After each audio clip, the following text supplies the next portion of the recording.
E3CNC saga. So let me quickly get started. Welcome, Rush. I think you're the first. So um, basically, I think part two was a little bit of a disaster, which was the attempt to flash Clipper onto this little like Ender 3 mainboard we have here, and that did not work out at all. I did fix that. So the board is recovered, and I actually created like quite extensive manual on what I did to recover that board. And I pinned it as a comment in the last video. So if you have the same problem, it's actually relatively easy to recover. Maybe I can just quickly talk about that for like a hot second. So basically, what you need to do. So I think what happened is that we tried to flash that we most likely flashed Catapult successfully with the SD card initially. I think this is what happened, but we used the wrong command to talk to Catapult after it was flashed. So I think the board was running Catapult the entire time, but I can't prove it, but I think that this is what happened. I now have Catapult actually running here, so hey, that all works. What you need to do to recover that is you need to have jumper cables, and here is this little like connector. So this one is the display connector, and here are 4 pins. Hi there, Patsamir, welcome. And this is the debugger for the microchip. So you can connect a debugger, and you have a Raspberry, and the Raspberry can act as a debugger. So basically, all you need to do is you connect these 4 pins to the GPIO header of the Raspberry. And then there's a tool called OpenOCD, I think, which is basically just an open source debugger for the STM microcontrollers. And what you can then do basically is you can flash the board via this debugger interface. So basically what I did is then I first flashed Clipper without any bootloader, and that worked, yay. And then I flashed first Catapult and then Clipper. And after both were flashed via the debugger, I can now also flash Clipper via Catapult. And I tested it, that works. So we can now fully flash this board via Catapult, which is amazing. So that is good. I didn't check my audio yet, by the way, but also nobody complained. Yes, it seems working. Because my OBS randomly loses settings sometimes. Yeah, so this is actually like quite a neat little box now. And this is running Clipper. I also posted in the Discord, I think. Yeah, in the Discord, I posted a video of this thing driving the Z-axis we built. So that runs smooth up and down. That's perfect. So yeah, that is quite neat. We still have to like mount the Raspberry properly. This is not how it's supposed to be. But overall, like this is kind of like now like a bare bone electronics setup. We can use also now like in the stream to test the other axis. So this works. I'm very happy, and it was actually quite the learning experience to recover this board. It took me quite a while. The initial fix with the debugger was relatively quick, thanks to I used Claude to do that. But yeah, then still like until everything was figured out, it took some iterations. But nevertheless, problem solved, lesson learned. So everything is amazing. But I want to leave that entire chapter behind me. So today, what we're gonna do is we will build first the x-axis, and then we will build the y-axis. There's something I explained in the first video of the series. So basically, my goal is to build everything in reverse. We start with Z, then we do X, and then we do Y. The reason is that basically you have to install the bearings into the parts, and then the bearings also need to go over the rods. So building it reverse makes everything a lot easier. Hi there, Mr. Design. Welcome. So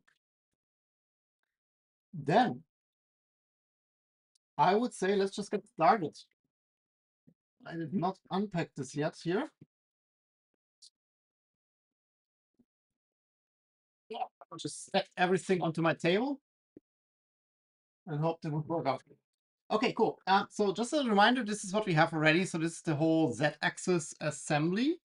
With the end stop also works. So this is all handy dandy. What we still have to do here is we have to install the heatset inserts for the no backlash nut here. And we also have to do that on these parts. I briefly showed them before in the last stream, I think. So I already installed the bearings here because it was quite a pain. In the end, I used this hammer and I used like a metal chisel. So I put the chisel like flat on and I just hammered it in and it went really smooth. And with the chisel, basically like all the force is transferred on the rim of the bearing and not here in the center. So this worked quite well. The only thing I'm not concerned, but a little bit annoyed by is like there's minimal warping in these parts here, especially in the lower part here. I tested with the rod, it seems to work fine, but it's not 1000% straight on the back. So that might come bite us in the butt at some point. So basically my goal would now be install the heatset inserts. These will be super tricky because you can see they're like very much sunken in here. It's a bit of like a design choice I made because I wanted to have it flush later on, but you see there's the heatset insert in here. So they will be a bit painful. Let's see how we manage those. But let's start with the easy ones and then see how we go from there.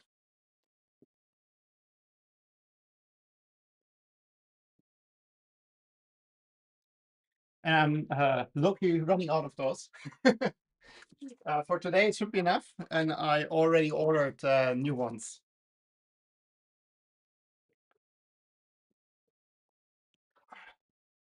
Last time I ordered heatset inserts, super fun story. So the Voron ones, I might now get it wrong, but I think the depth is 4 millimeters, the diameter is 5 millimeters, and they're M3. So it's 5, 4, 3. 5 diameter, 4 height, 3 inner diameter. And so last time when I ordered them, I ordered 4, 5, 3. So 4 diameter, 5 deep, and 3 inner diameter. And I ordered like 500, so quite a big batch. And yeah, I mean, you can use them, of course, but like none of the designs are designed for those. So that was quite annoying. And I was like, shit. And I went to AliExpress, like ordered another 500 of the correct ones. And I made the same mistake again. So I got another 500 pieces of the 453 instead of 543. So now 1,000 of those. And then I ordered 500 of the correct ones. Yeah, that was that's me. That's me. That's how I do stuff. Okay, so we need to see here. Most likely what we need to do here. Let's see if we can fiddle these in here normally. But there's a chance that later on we have to use like a screw as a little bit of an extension. Yeah, these are fine. These are fine because they're not as deep. The other ones, whew, that will be pain. I know it works because I did it before, but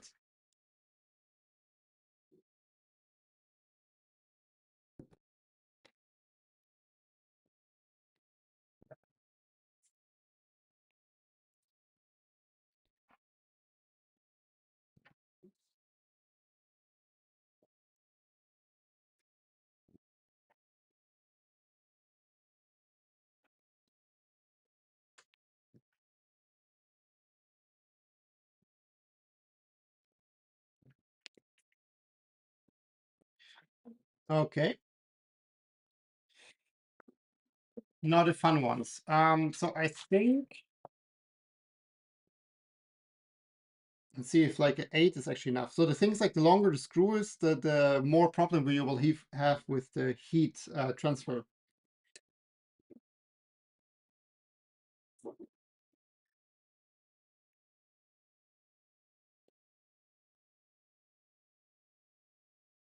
Let's see if I can show you what I'm doing here. Yeah, I think M38 might just be. So just position it. I mean, now you don't see anything anymore.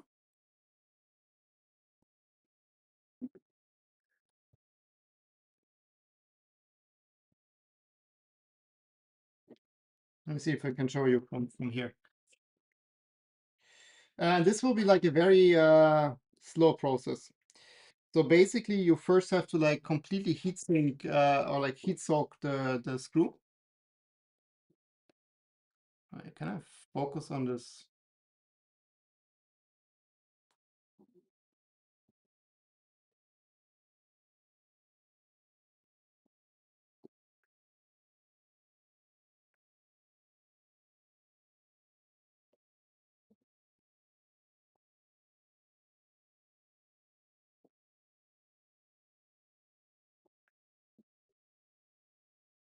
Yeah, if you push, like you lose the balance, basically.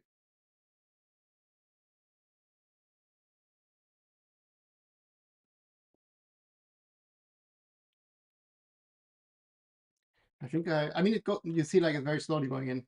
This is a very slow process. I will also like just increase the temperature here quite a bit, just to pump more energy into the screw.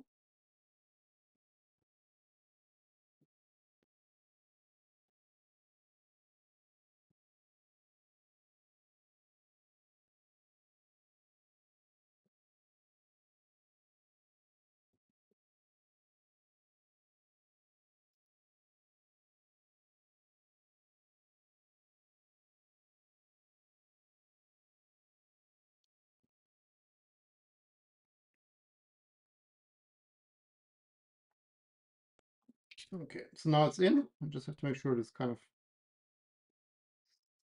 straight, because like now that the plastic is quite hot around it. You just have to quickly let this cool down. It's not quite where it's supposed to be.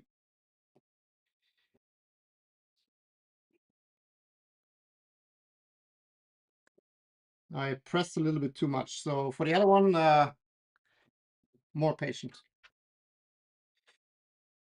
I just use a different screw.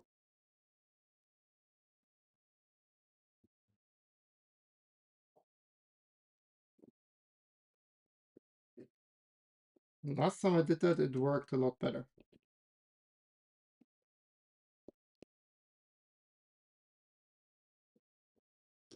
Maybe, you know what? We can also preheat the heatset maybe a little bit. That should help.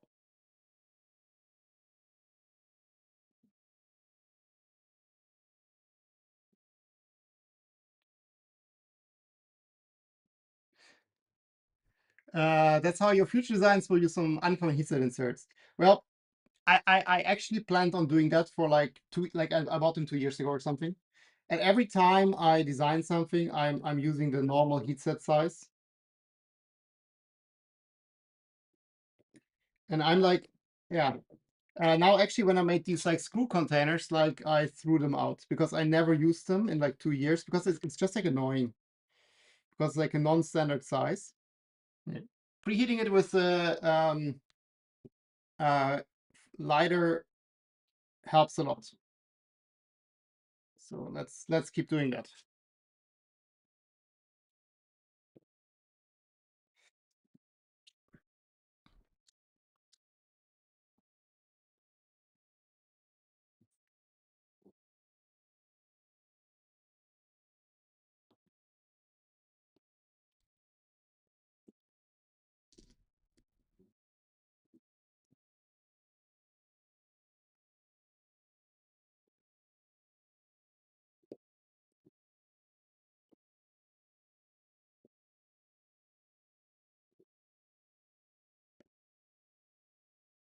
This one did not work. Like this one is like for some reason I filled up the gas, but the flame is super small. I think it's a bit broken. Need a new one maybe.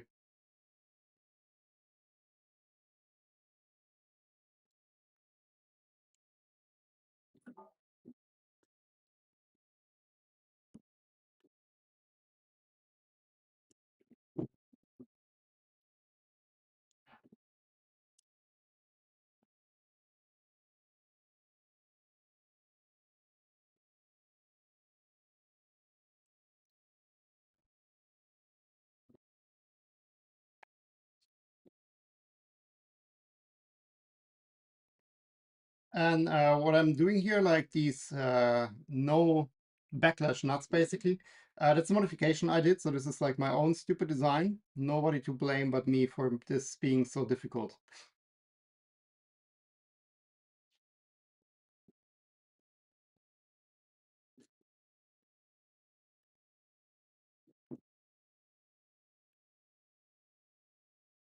Yeah. I feel like I'm not hitting the hole.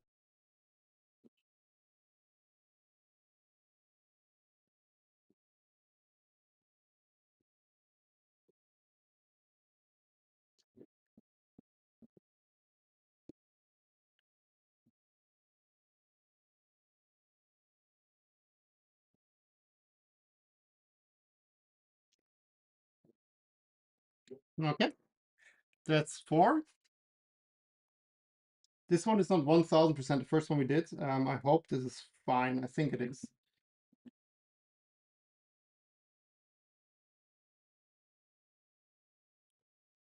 Hi there, welcome.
This one did not work.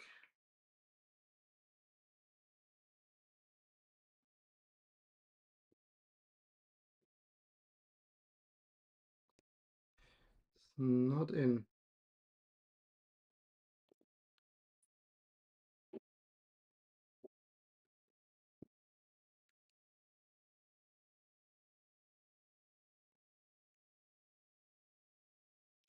I should have waited a little bit longer with the lighter.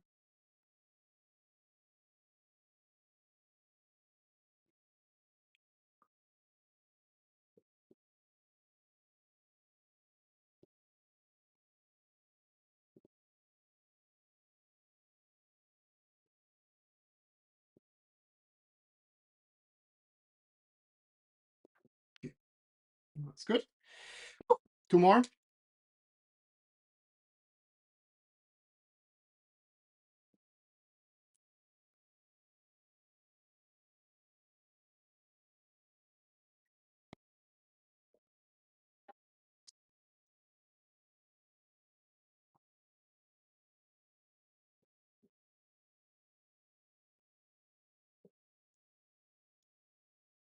Yeah, puts me. That's exactly how I feel. Like it's one wrong move and the part is ruined. Which at which point I have a big problem.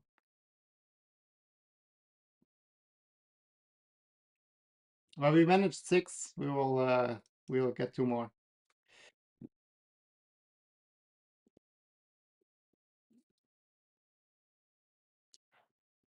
Yeah, this went in with no problem.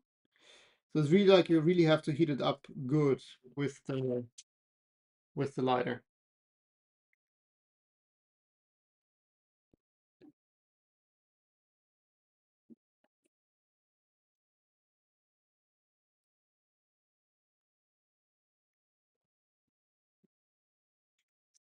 I know some people also like when the for like hidden parts like this, they only use the lighter and basically push it in. Um, but I like having the soldering iron on top because A, you can direct a little bit the orientation, and also it gives extra heat, so you get a little bit more time. And if it doesn't go quite in, you can slowly sink it.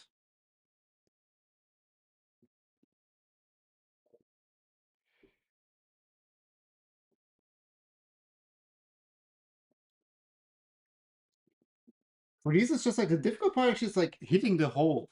But yeah, it's like they should be in.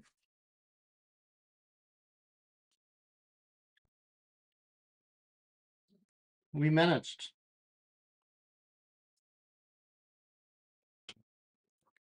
Yep. I touched the HDMI cable.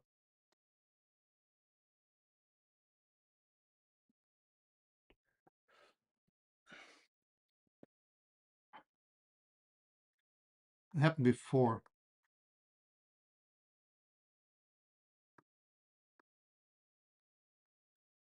That, and then like it went okay. Yeah, it's very weird. Sometimes I think when the signal is like minimally disturbed between the camera and the recorder, like for some reason the image freezes, and you have to like change the camera and OBS to something else, and then change it back, and it works again. Okay, let's start with this one. So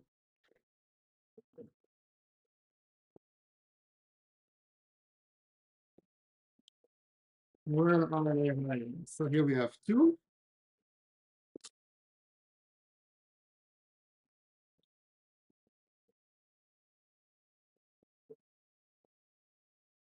I should have a hole.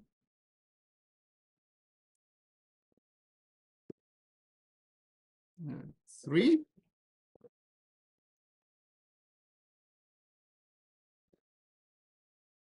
Did not expect this to be so difficult to find them in here. Like these are all the wrong ones. That's wrong. Wrong, wrong, wrong. Wrong. More wrong.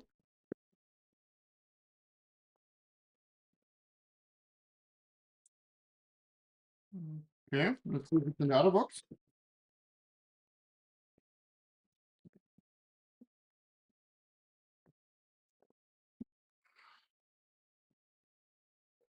No, I think this is only electronics. Plus these. Oh, we also have the thrust bearings, which we have to install at some point.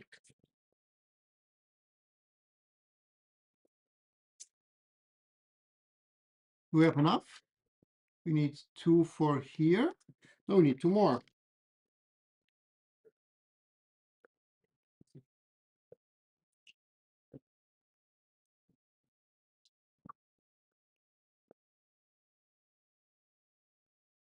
Okay.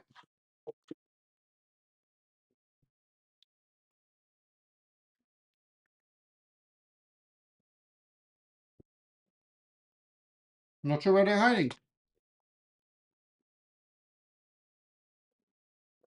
These are the problems. I mean, let's first install the ones we have, and then we'll find the rest. That would be my approach. So I know I have enough. I just don't want to be found.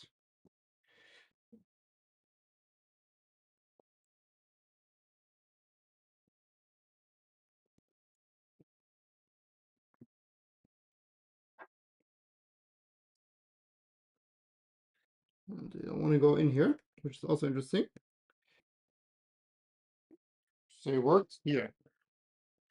Let's see.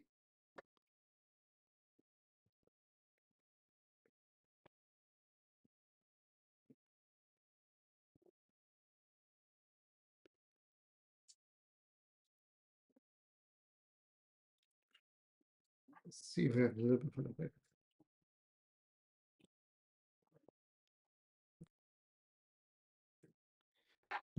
Oh, I think what happened here is the heatsink insert pushed in a little bit on the diameter, because there's really like very little space between the heatsink insert and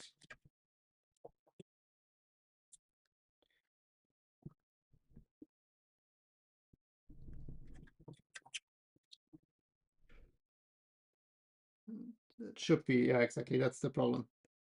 So basically when I press on the heatset inserts, that's the same here.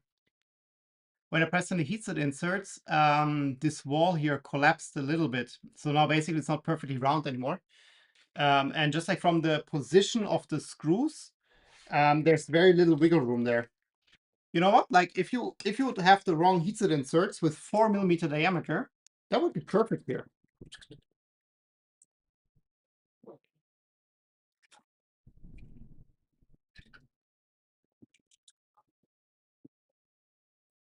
But nothing what a little filing can't fix, right?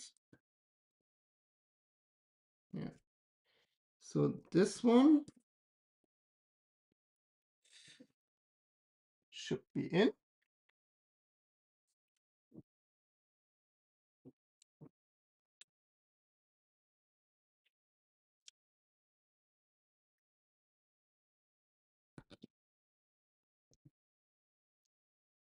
And oh, we should use some thread lock here for sure.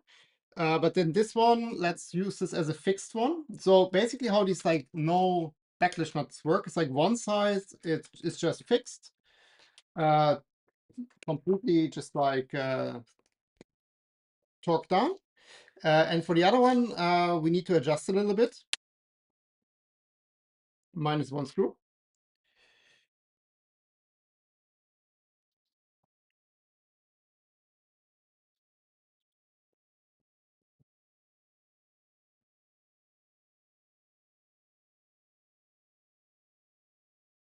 I really love this style of thread lock.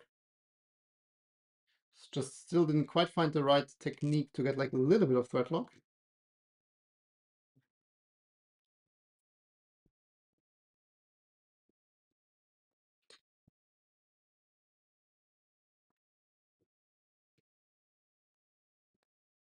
Okay, so this one is fixed. And here's the random one. So this is our lead screw here.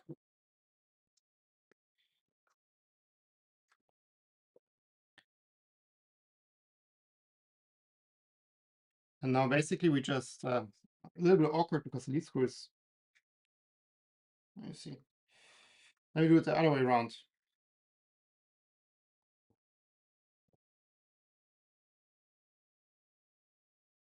Do it the other way around, and let's already put in the screws. What I was thinking, maybe the socket head are not the best choice here. I think button head might be better because like then it's more flush. So let's swap these out. Like the socket heads, it's not a lot, right? But they're standing out like 2mm. So that's literally like a little bit of space you're losing there, build space. So these I'm not threading down. Like there's like a little bit of like wiggle room. I mean, a little bit. I mean like 2mm or something. So it's quite a bit. Let's quickly pull these out.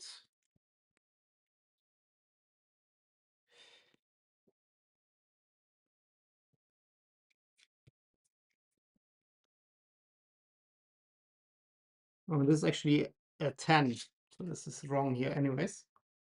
I will clean them. Um,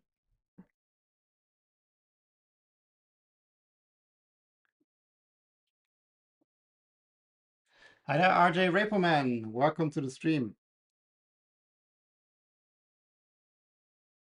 It's very easy to get like lots of thread lock on these screws. When you only mean to get like the most tiny bit. Okay, so this side is completely tightened down. Yeah, and now the screw heads basically don't stand out.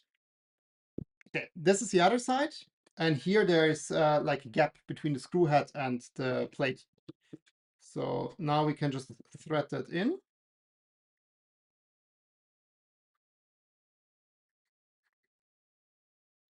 And it might not be enough. Back that out a little bit. Yeah. So now basically we can screw it through, and this is relatively hard now here. So basically what happens is now that like the two nuts engage the screw from both sides. And that basically removes the backlash that you would normally have.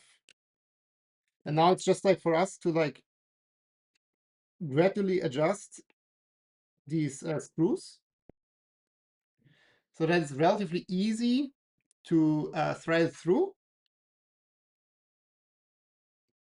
There's like very minute adjustments.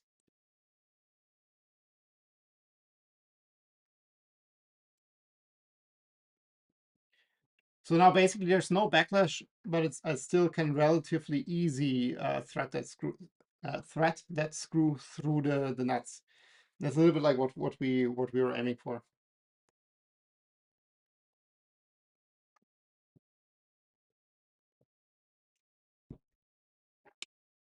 I think this one. No. Okay. Let's leave that like this.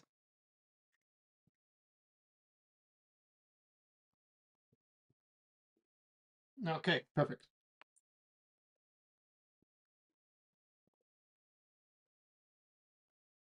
Then these are installed. I only have two now. We need really to see like where the others are. I quickly check, just like a sanity check that I ordered enough.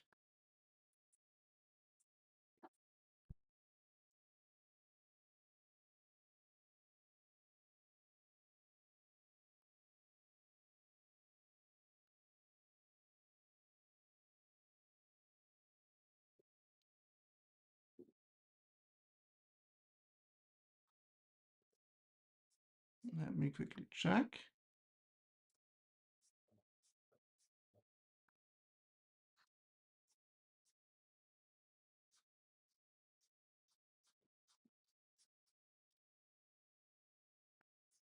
Oh, I didn't order them on Ali.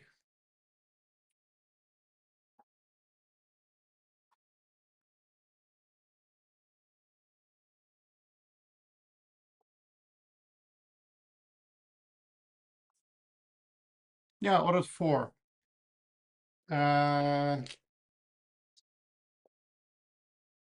Yeah, which means I only have 2 more. Classic me, I had 2. 2 are here, 2 are here, so these are 4, and I have 2 extra. Ah, fuck. Okay, like that's not the end of the world for now. Okay, then I have to order 2 more of those. That's a classic me. Let me think. So what we can do now, we install them on the front here, and later on, we can just thread it from the back on. So this should be fine. Then we don't have to, if we put them on the front, we don't have to pull off the parts. Should be fine. Like that's not ideal, but not the end of the world.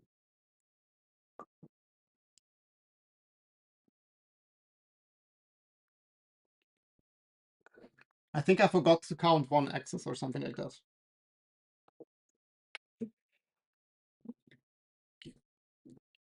And here we have the same issue. It collapsed a little bit here.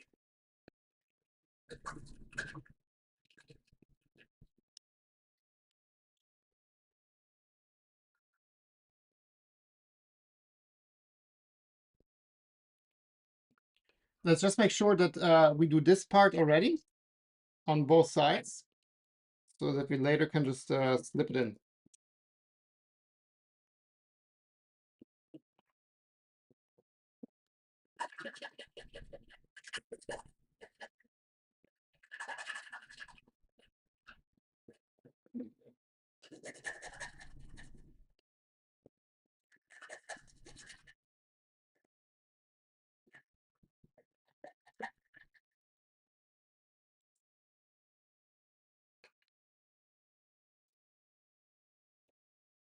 Yeah, I'm not sure if it's worth it. Like the idea was here, like why I want to sink it in,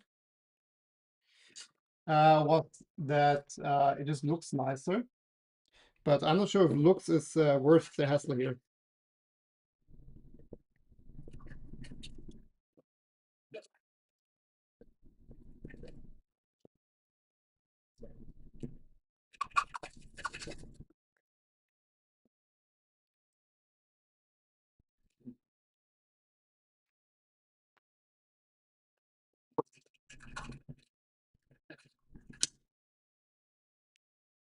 maybe if I use a lead screw to guide that in here, we will have a better time. Yeah, that works. So that fits. Let's see on this side. Also fits. So that's good. Then we can install it on this side here.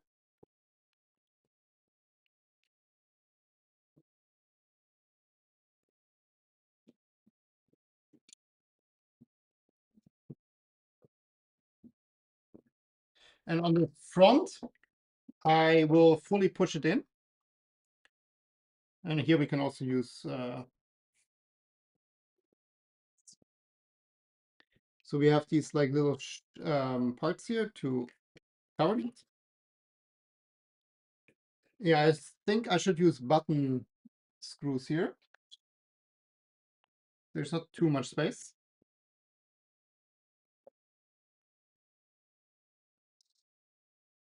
So let's do that.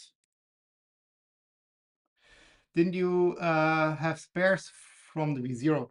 Oh, that's a good insight. I think I had one, Mr. DSI, but I think they were POM.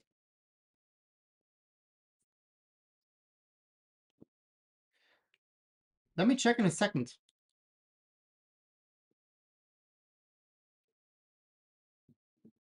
The funny part is, right, like I only ordered 4. We already built 6. And I only had 6 because like 2 of the lead screws came with those. So that's a classic me. Let me quickly check the V0. It's a very good idea.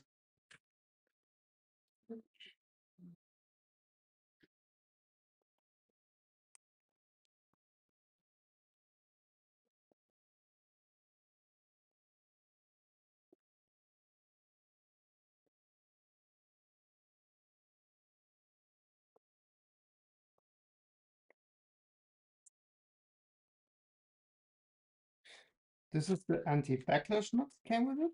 Oh yeah, these are POM and these are different shape. These are the oval ones.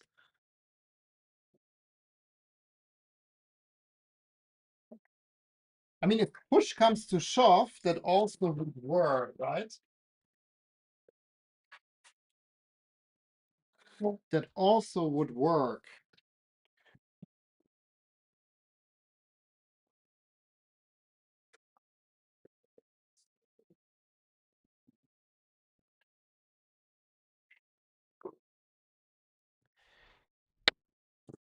Because they should also fit in here.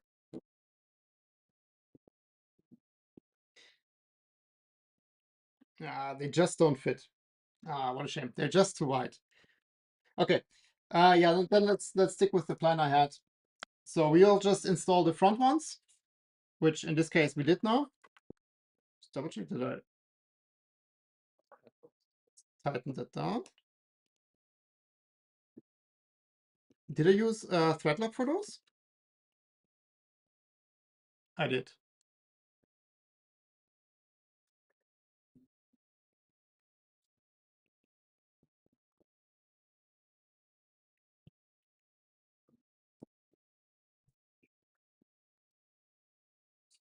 And then the back ones we can later thread on. That should be fine.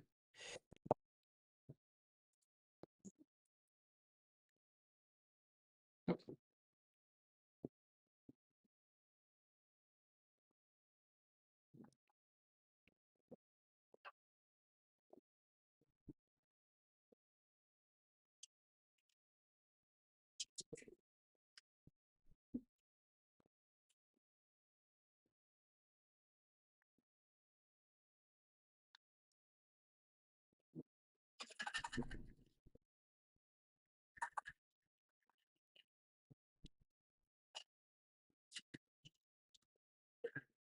Yeah. But on this side, that like between the inset and the nut, there's physically just not more space that you can like make it a little bit more easy.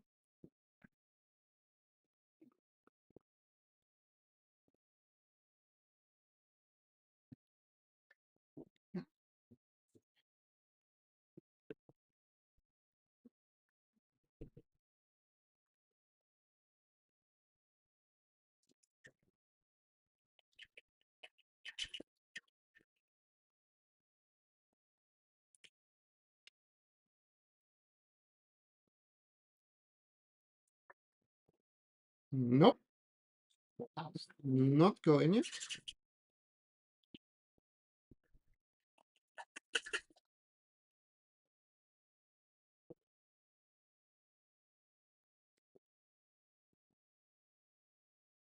Oh, come on. Here we go.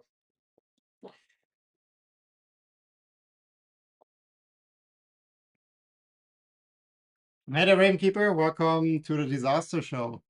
Looking on the phone, I'm thinking it's better to add them to the back, easier to take the front corner off later than removing the Y motors. Yes, but I know what you don't know yet, and that is that I didn't cut the lead screws yet to length, because I wasn't quite sure how long I have to cut them. So these are still 60 centimeters, so they will stand out like roughly 5 centimeters in the front. So I have to take the motor off anyways to remove the lead screw. But yeah, technically now that you're saying it right, yeah, like you could take off either side to thread them on.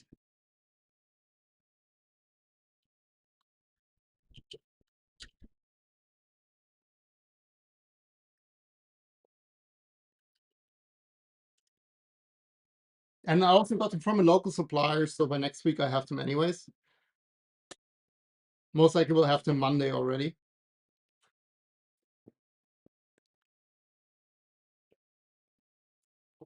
Okay. Good.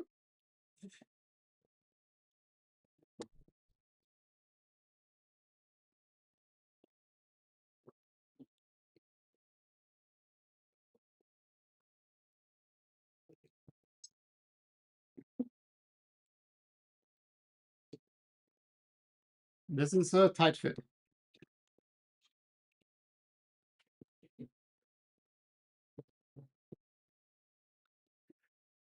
which is okay if we align it correctly.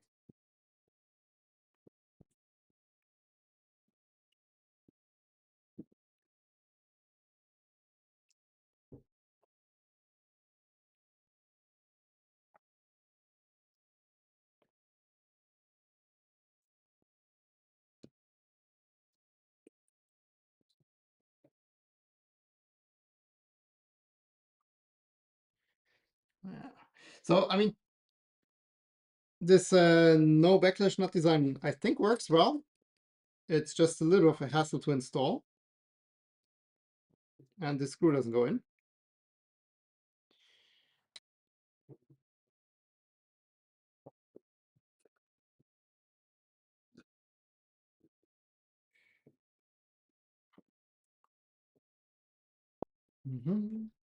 So heatsink insert is a little bit off, I think, here. Let me try to do this one first.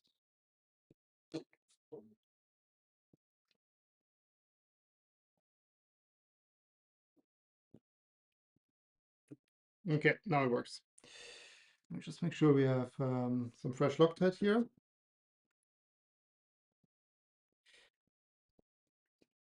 The stick Loctite is a lot nicer than the liquid one.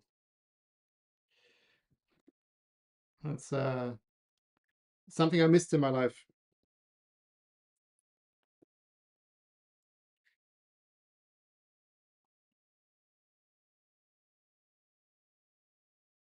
Okay, and now technically would do the same from the back here, right? Where we place the counter nut. But unfortunately not today.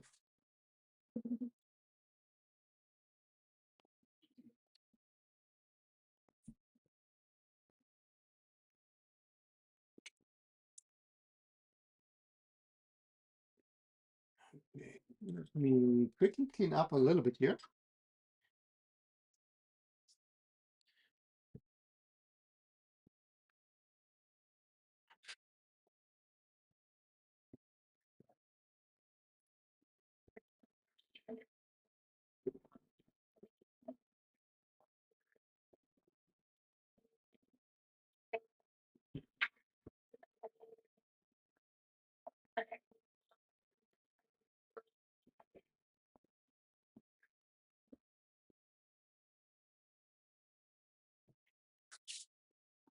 And I think before we install stuff,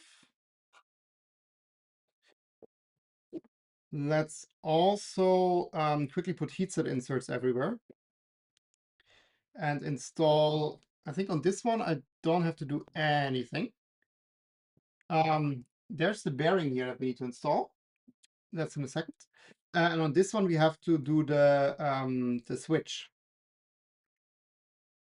The switch and the mount for the chain.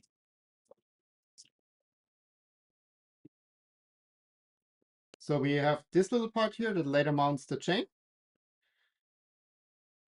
And that needs two heatset inserts. So let's quickly do that. And then we have to change the soldering iron tip to solder because we have to do the switch.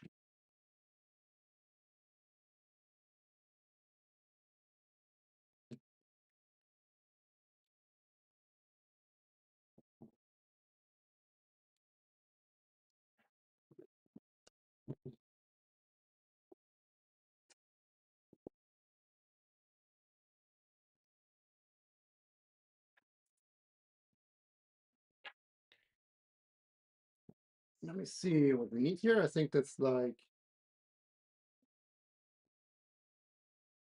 looks like a 16 socket head. Yeah.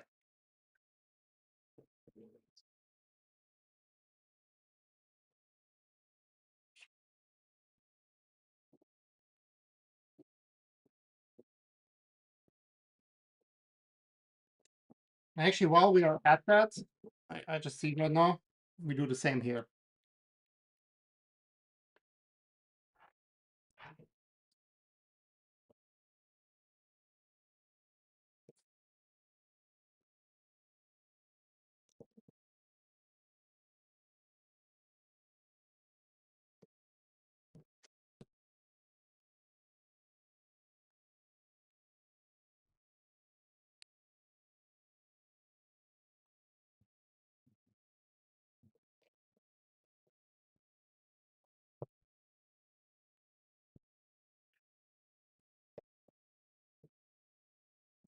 And that's later where the chain is mounted.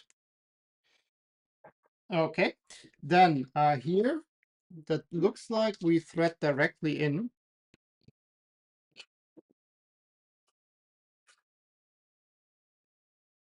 But this doesn't really look threadable. Rainkeeper, what's the idea here? I mean, there's clearly like a bearing, and I think your idea is to like use screws to fix it in.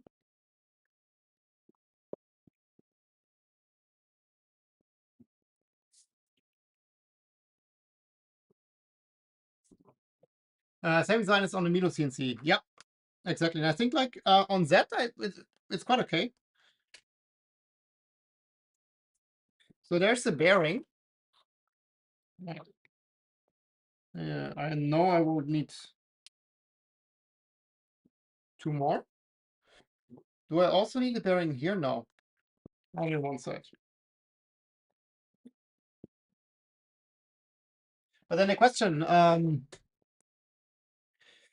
Ravenkeeper, this looks like in the cat, there's nothing shown here. Wait.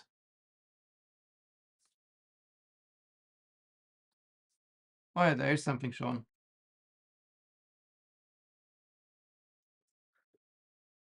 But this is not what I'm showing you.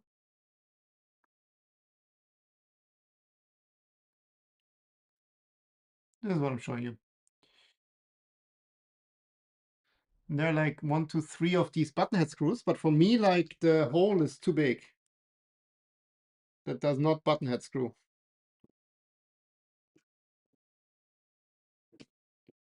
Like it just falls in. Hey there, Dreams of Agile, welcome. I think what we need to do here is our good old friend super glue. I'll just dab a little bit of super glue in the hole.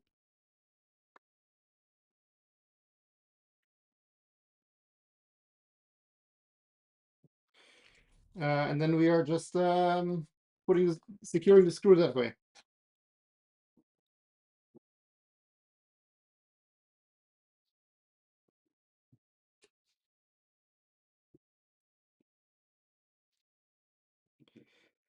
I mean, the only thing these screws do, right? They're preventing the bearing from slipping out. So should be good enough.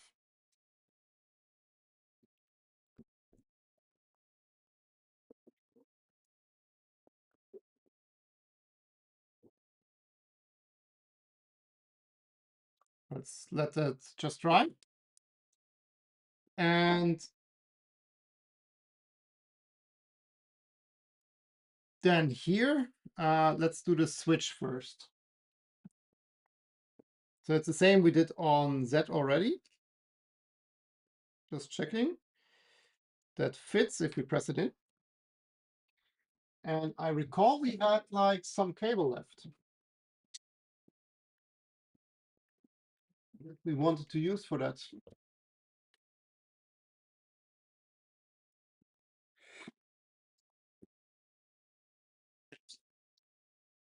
Just not sure where we put the cable.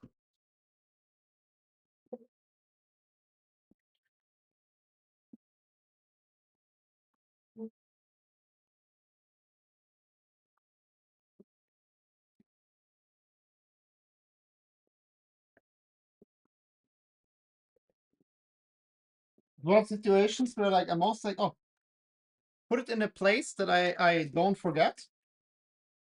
And then I never find it again.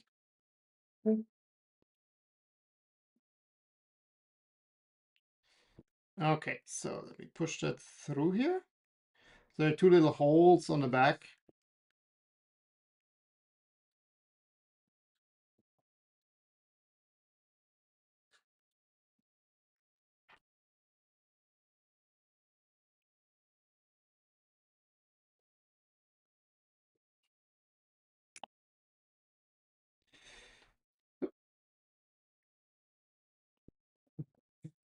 Okay.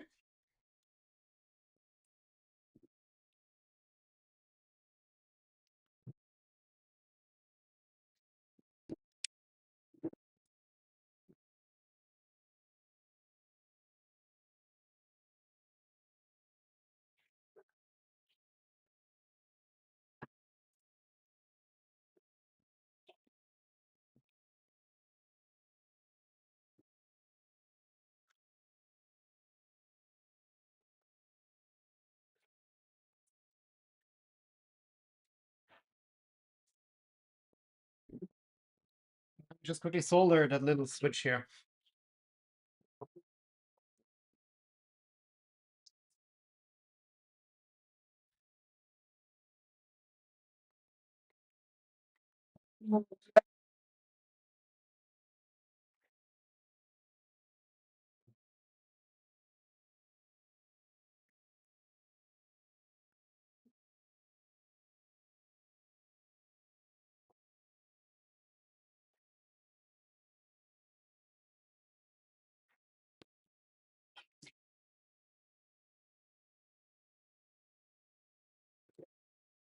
Also putting a little bit of solder on the legs already.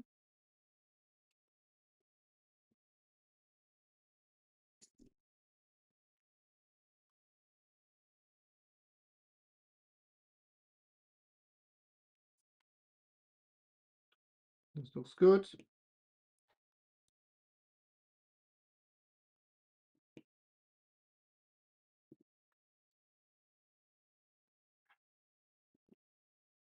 And that's it.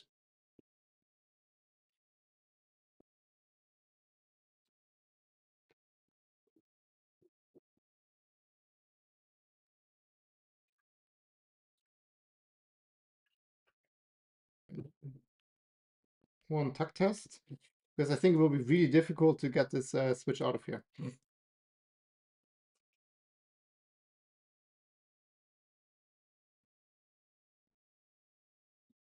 And this is our end stop switch.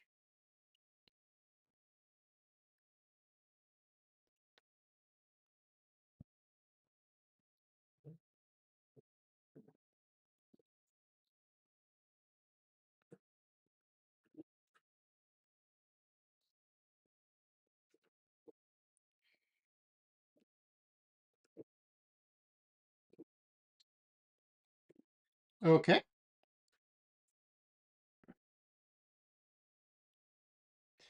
That means this side is done. Mine is that we install the motor, but I think that is something we should do last. And then this side is also done with, yeah, these are secure. um, Back on PC, it's very dark on stream or only me? Is it very dark on stream? I don't know. Is it? Now you mention it, there is definitely a bright difference between main and front camera. Yeah, which one is brighter or too bright? There's definitely bright difference, but I think it's every stream. Which material can it work with, Narval? It can do wood for sure. And I know Ravenkeeper also cuts aluminium on his, and this is also what I want to do a little bit on this machine. There goes my beautiful my beautiful wrapper. Probably a lot of dark parts. Yeah, it's also, you see, like when I place my hands here, the picture gets brighter. When if I take it away, it gets darker. And that's just because the table is white. From the auto exposure, it tries to like expose the image. And if I have my hands here or like a black part, it will change the exposure. I mean, technically I could fix the exposure, but the problem is when I zoom in and out, it also changes the aperture, so that can also influence it. But if you want to, I can just put a black part here. Let me see. I need to see which button it is.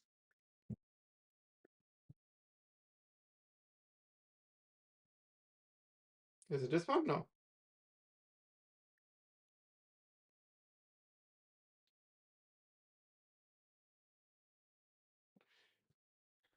Yeah. Now it should have exposure lock, so it shouldn't change it exactly. So now it's what it is. But is it too dark? I can tweak it otherwise.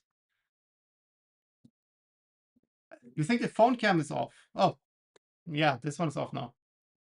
Hey, you. Can you?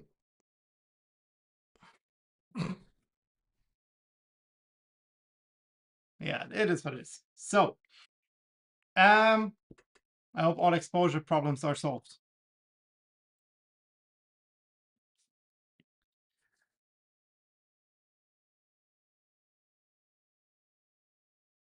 Where were we? Oh, yeah. So I think next part, what we can do is we can connect the three, or next step, we can connect the three things we have here, right?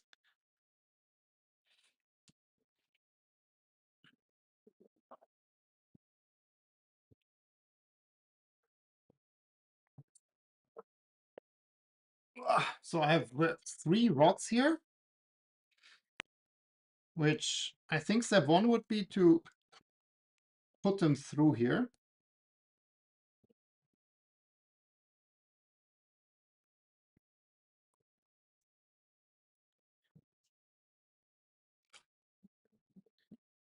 And then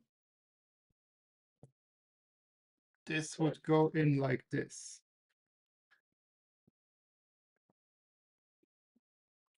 That's what I have the hammer for.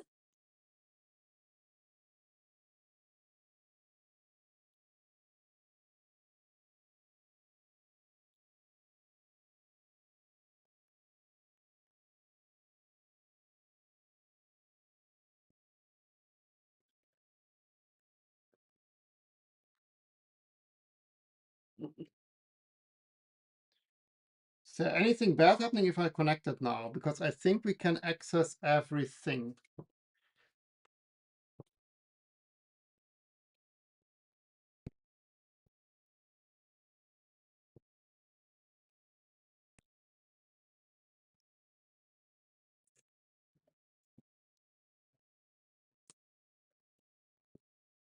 That is good, but I have grease everywhere. So let me quickly get some kitchen towel.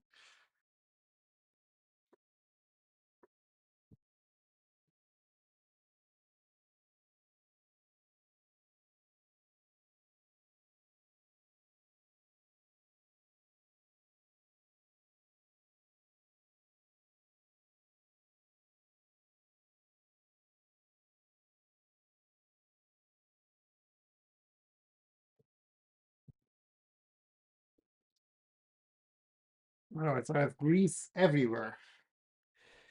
Okay. The only thing I need to later figure out is if this is the exact perfect distance. It's potentially a little bit too narrow, but we will correct that later if needed. But it is x-axis, and it triggers the end stop here on this side. It doesn't bind as far as I can see. So that's all in my book. Actually, maybe let's install the motor later once everything is installed, because like what we can do now here, right, is we can just shoot in the.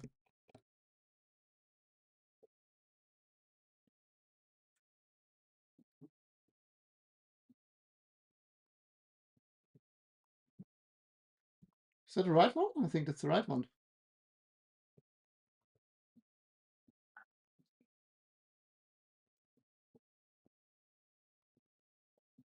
Yes, that should be the right one.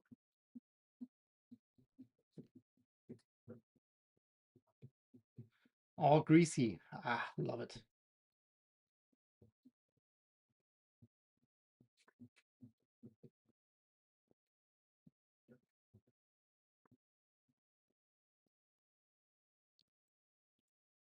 Yeah. I mean, this is now the play here at the end. It's fine.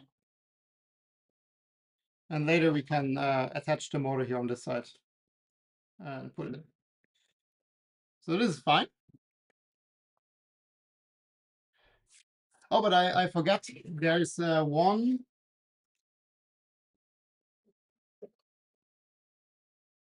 extruders.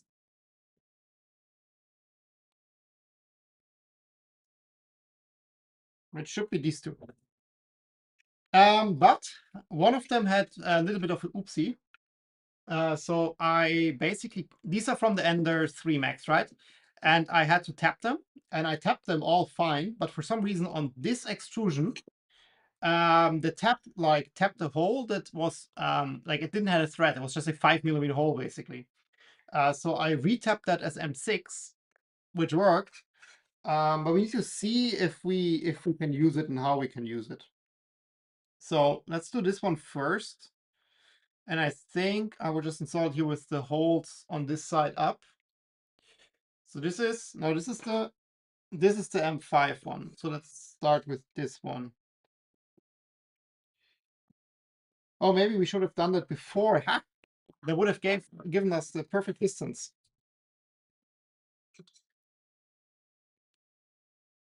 Because now we're like a teeny tiny bit off. Well,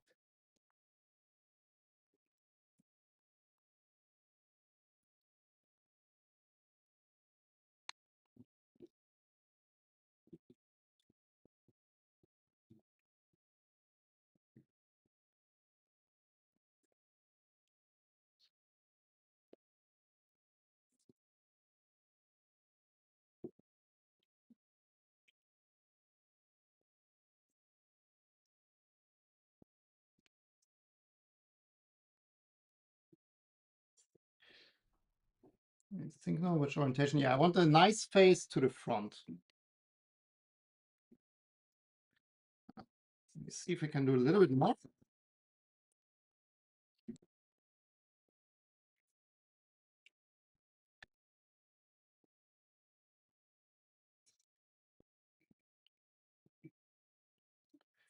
Okay, so for this one, what do we need here screw-wise? I would say that looks like an M535.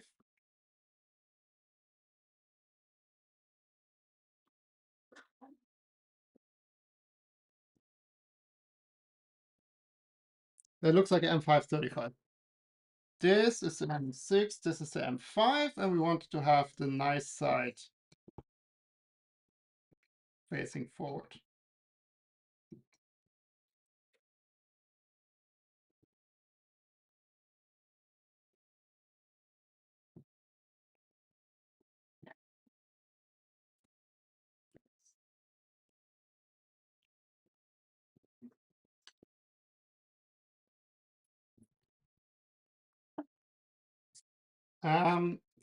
Now the question is, so these are M6, right? So I would need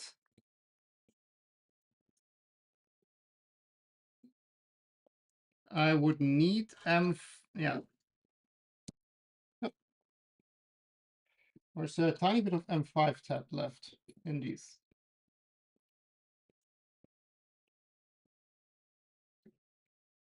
Oh. No, it doesn't. It doesn't grip. Nevertheless, let me put this in here just to act as a spacer.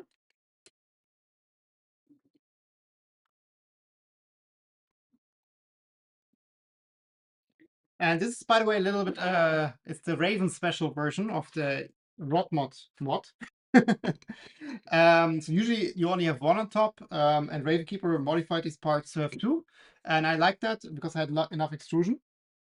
So I basically just copied that.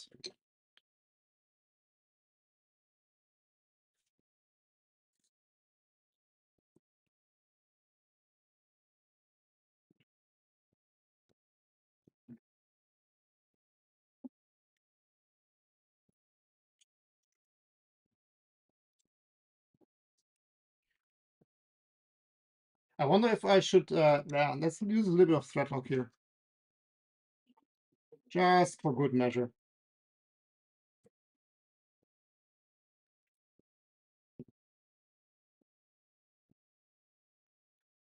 And I definitely don't have M635, so that would be something I need to get a hold of.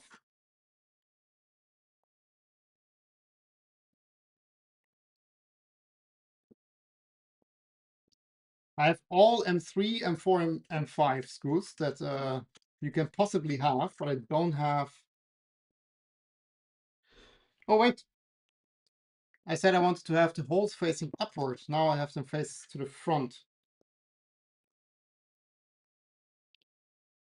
Let's quickly fix that.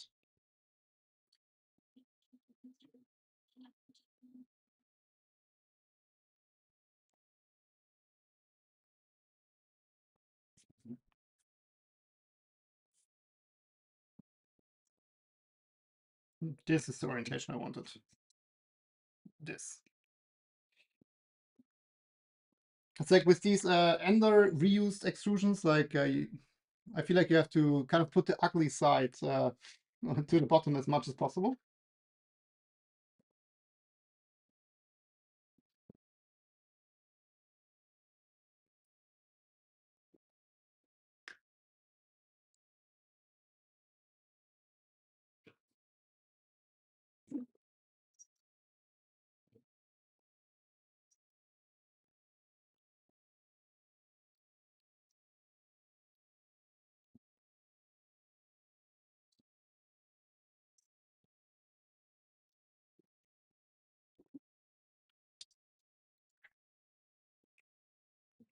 It's like it's amazing, like, not amazing, but annoying. Like everything is greasy from the bearings.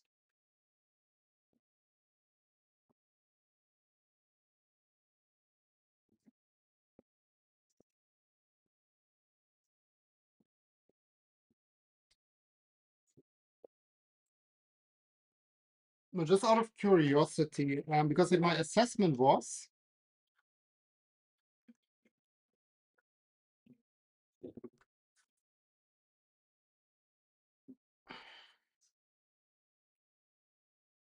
come on,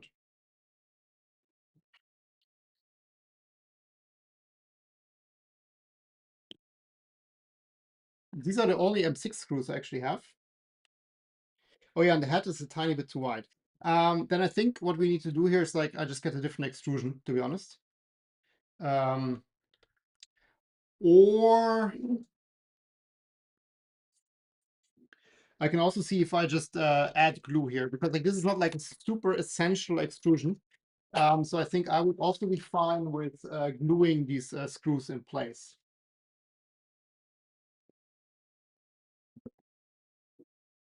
Let's see.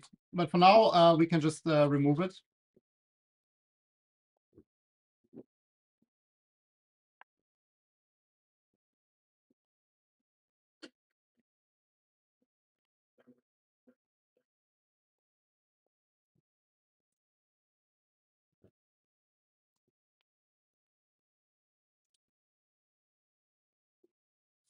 If the screw does one. to come out.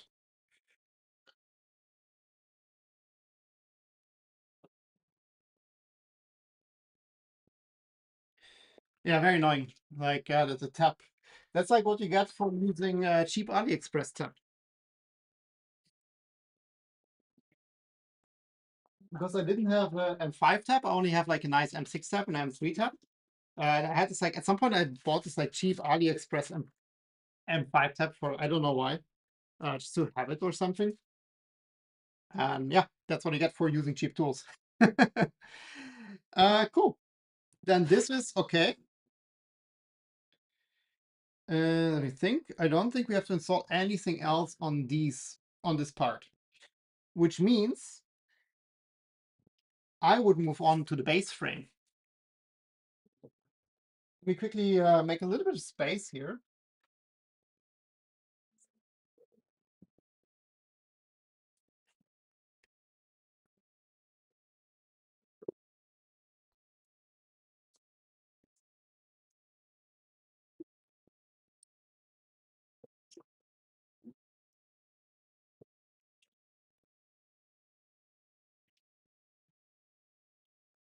So the base frame. Actually, we put it over here. We have one extrusion in the center.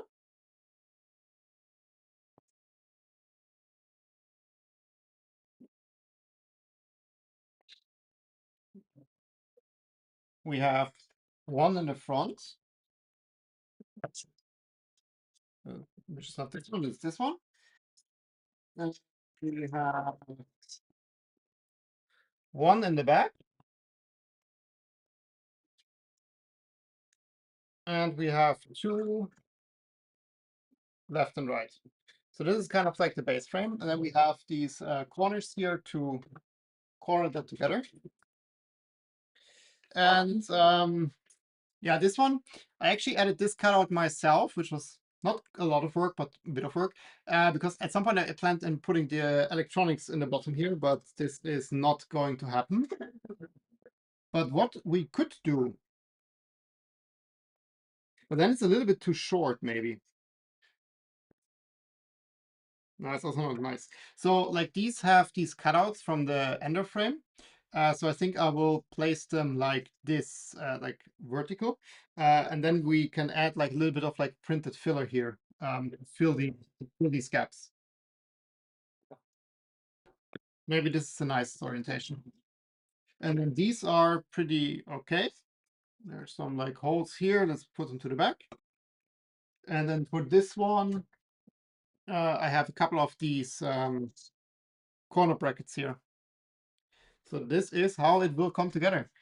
So it seems to be the right time to also grease the lead screw. Yeah, there should be a bit of grease on the lead screw, but like this lead screw is not finally installed, and also the Z one we have to take apart for the thrust bearings. So we will have some more opportunity. Okay, then these two are the back sides. Just like kind of like organize that. So this goes here and this goes here. And then these are basically here. And this goes here.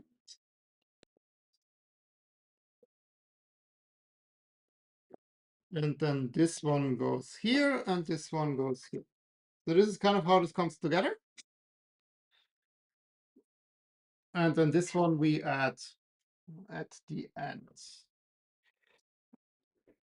And I just for some reason like decided to put away the M535s, which we will now need a lot.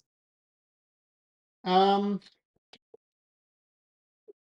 I think I will use a little bit of thread lock on all of these screws because the CNC can have some vibrations, right? So let's just use that stuff.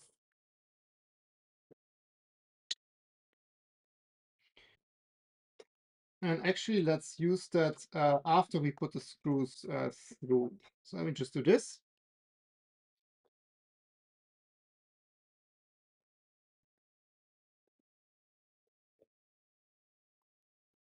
Just put the screws here in the corner. There's a lot of screws, actually.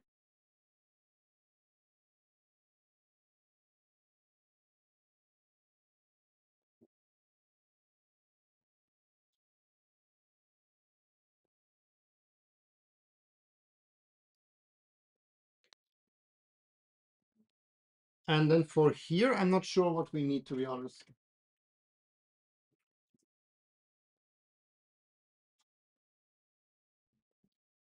Is it like a 20? It's way too long. That looks like a M512 to me.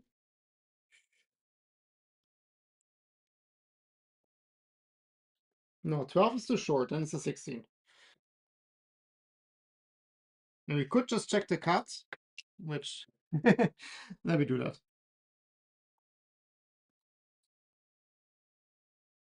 What are you?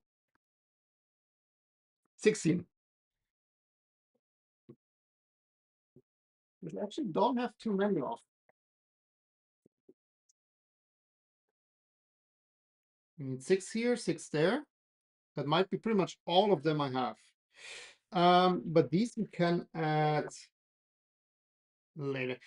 Or we should start with them. There's so many schools. I'm not quite sure what the best order of operations here is.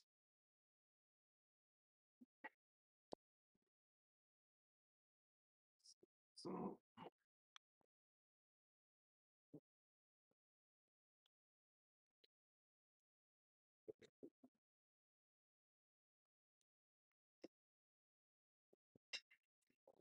I'm gonna use these hammerhead. Oh, I'm on the wrong screen. These hammerhead nuts basically, because then I can just slide it in. I think that makes it a little bit easier.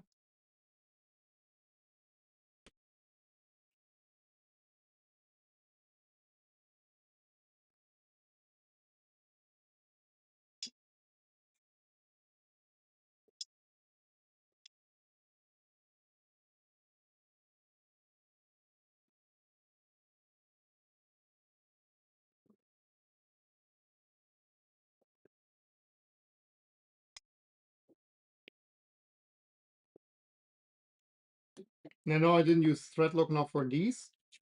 Okay.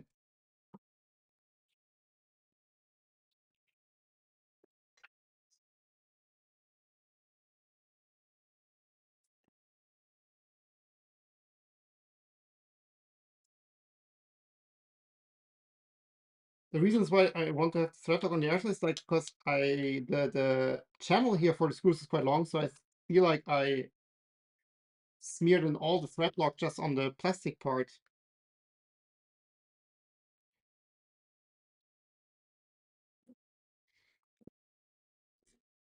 Okay. So I'm sliding it in here.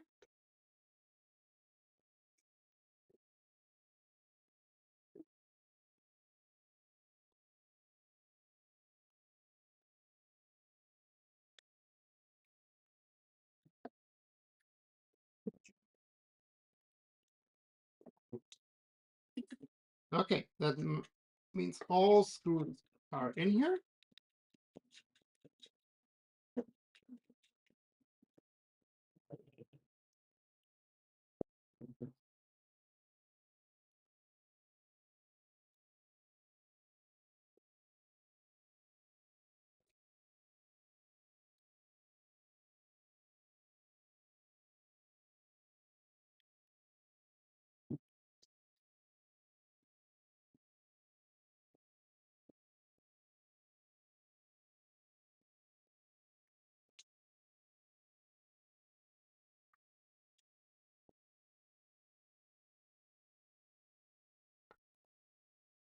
I think it's important to first do the ones at the end, because they pull the extrusion in the final place, and then these are just to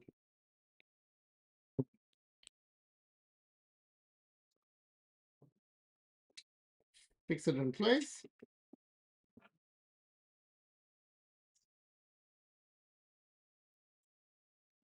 And then let's actually do this side first.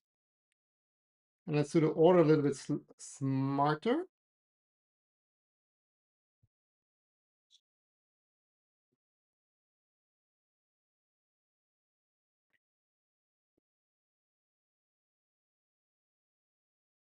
You know what?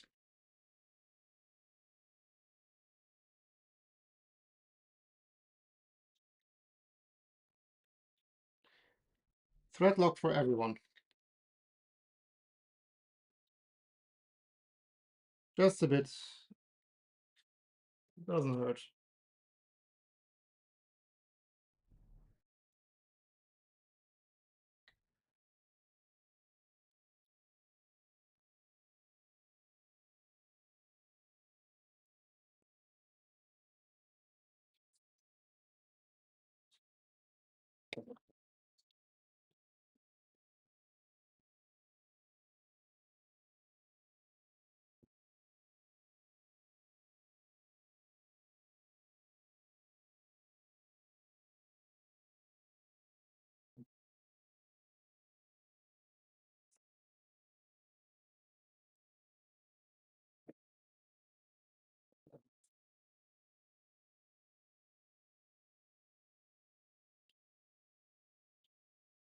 Nope,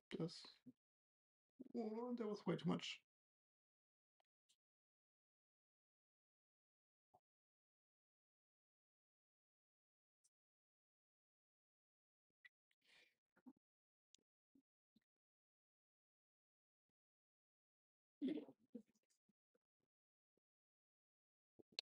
Okay.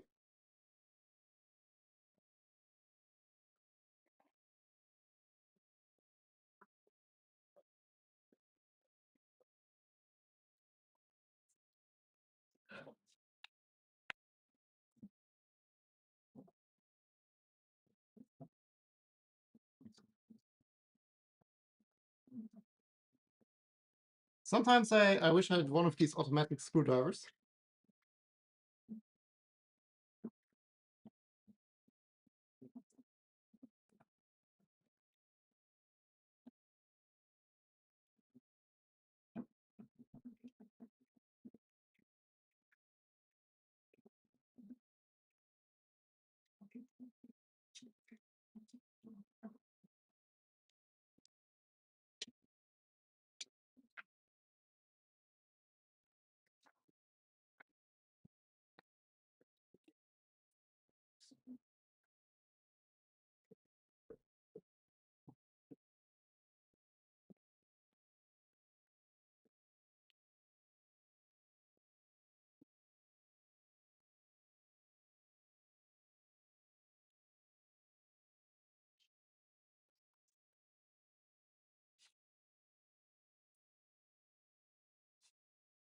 Don't think they turned properly. Let me quickly.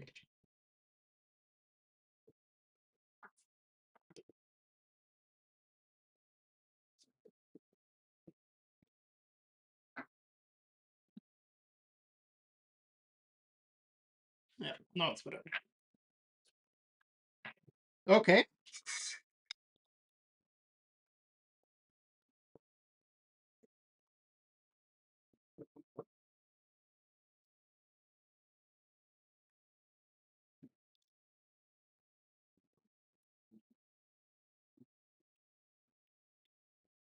I'm not sure if this is really the right screw for that. They send out quite a bit. Yeah, that's the wrong screw here.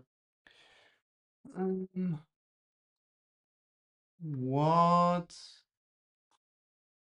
are you? Oh, you're also a 16.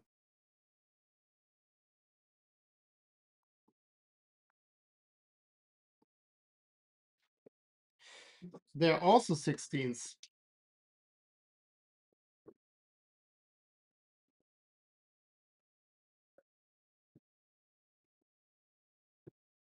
I think we have to spread a little bit here. Because I don't have that many 16s, I now realize. Unless there's a lot of M3 16s in the ender. I'm not sure of that.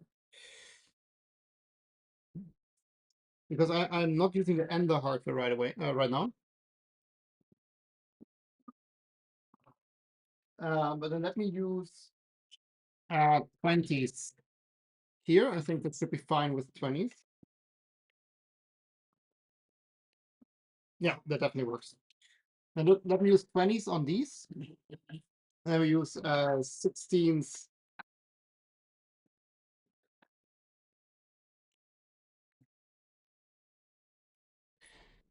16s on the front and 20s for these part screws here.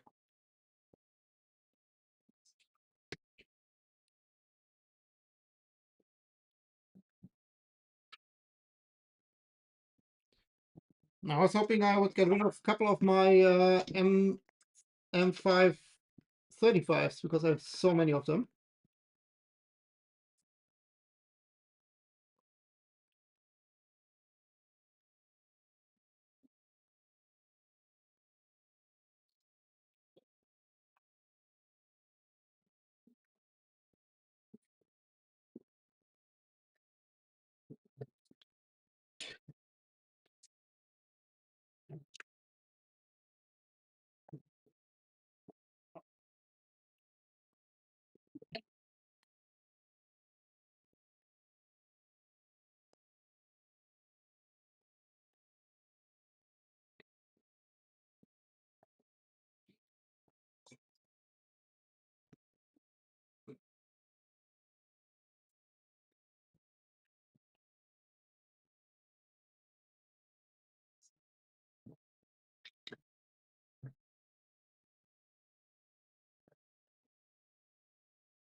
Okay. And I mean, we could have done it before, but you can also do it now, right? There's these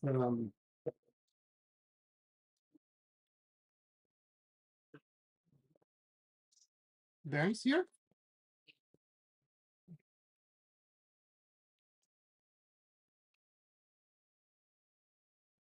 Just press it to the front.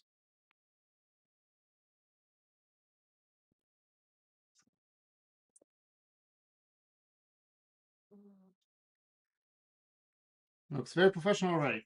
I think what I would do now, just I think it's easiest to assemble. Let me put the center beam in already. So it's basically these, and I think for these we need M512s.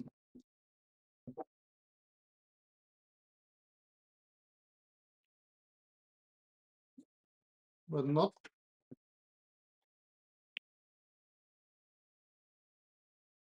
Oh, these are M4. M4.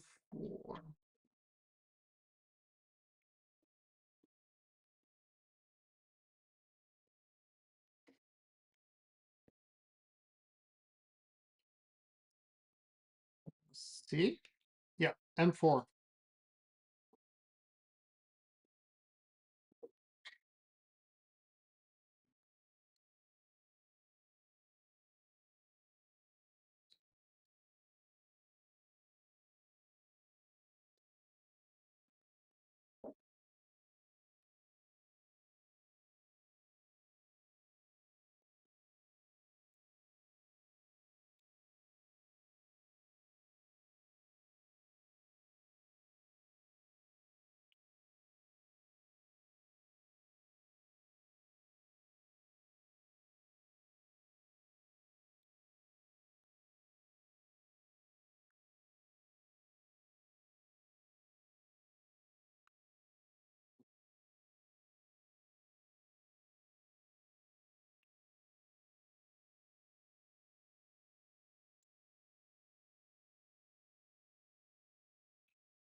I hope I have enough screws here because we need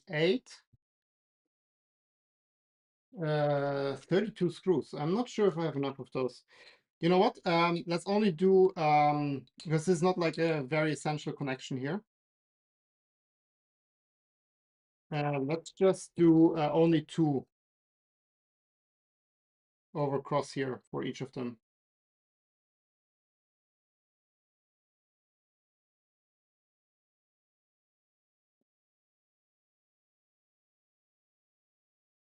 Just like as a cross pattern.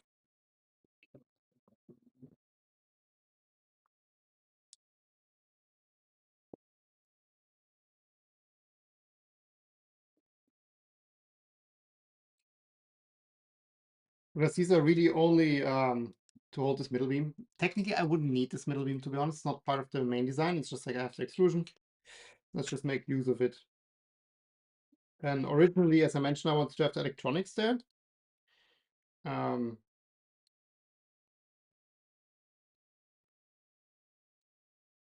Oh, it's M3. Well, that would not work.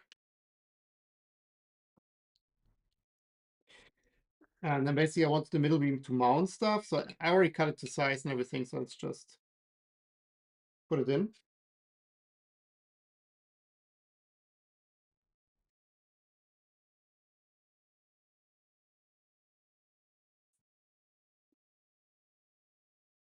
Yep.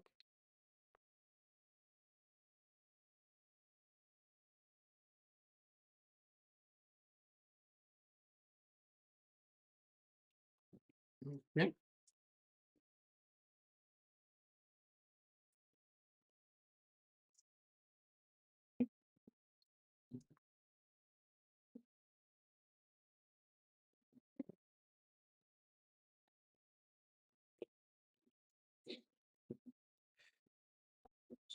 Let me see. Do I have a... Yeah, it's this one. Oh, perfect.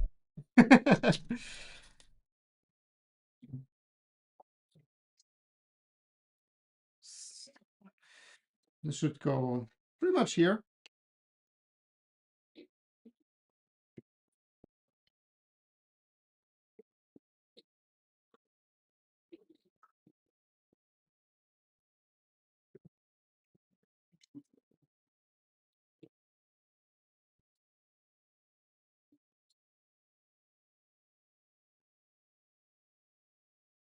Oh, the dragon woke up.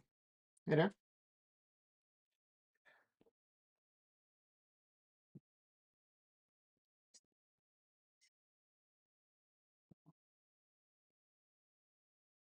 Yeah, that is pretty much spot on. Over, we're just kind of flat.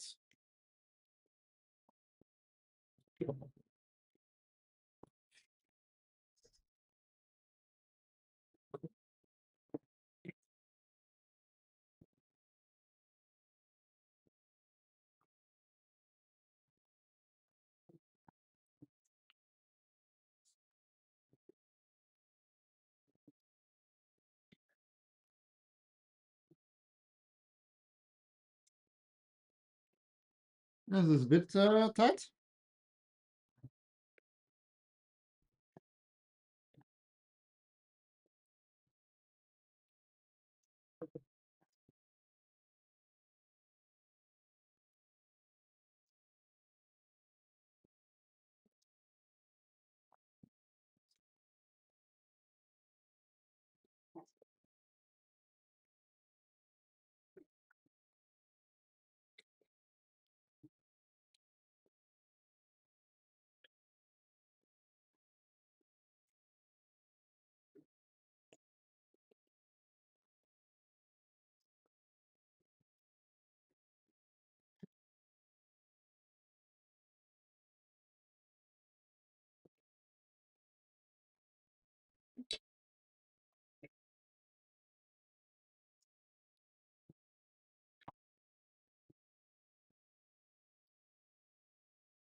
Perfect.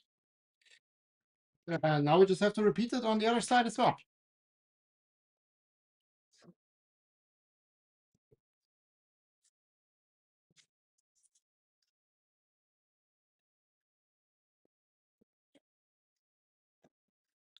Let's keep it symmetric.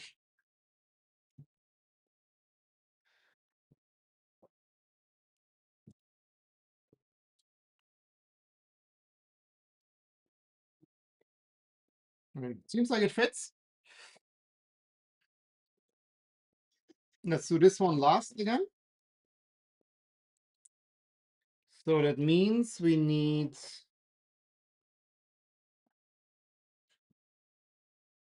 M5 16ths here.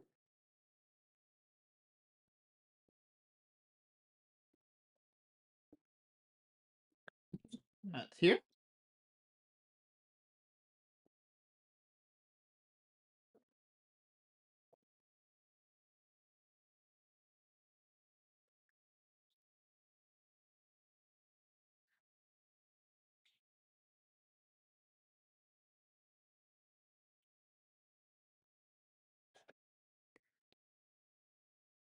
I don't know.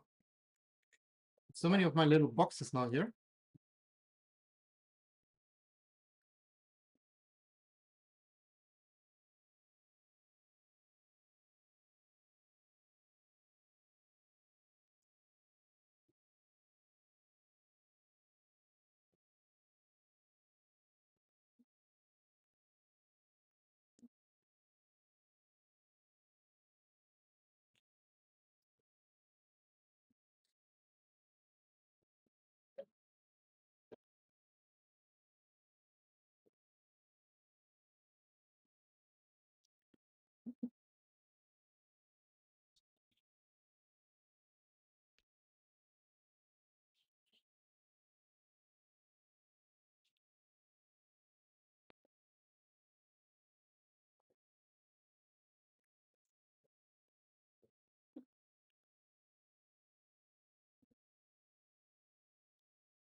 Then we have,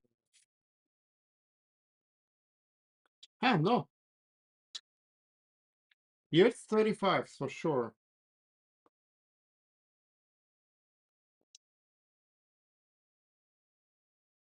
Here can be 20s on the side, but these must be 35s. These are 35, that was minus 120.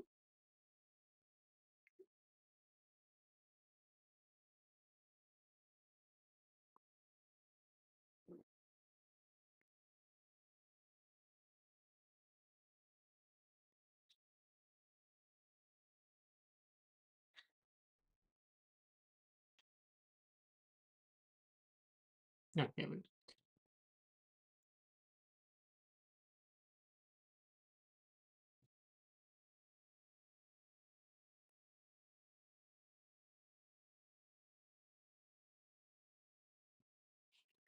okay, let's put this one in first.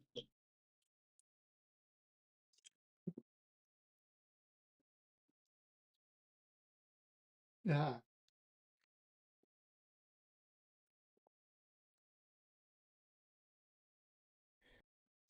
look, you have excellent timing. So nice of you that you want to help here.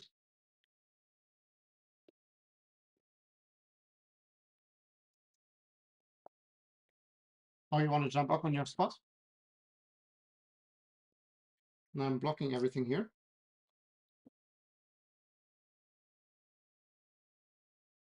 Oh, I built you make space for a launch pad for you. Look at this. Yeah, you can jump.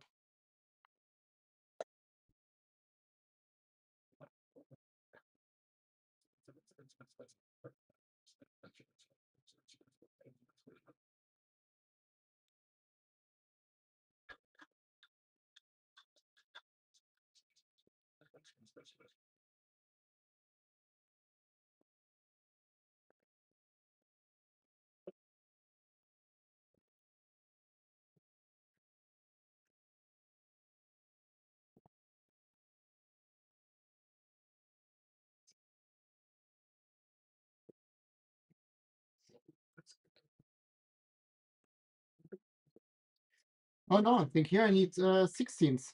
They don't go deeper than this.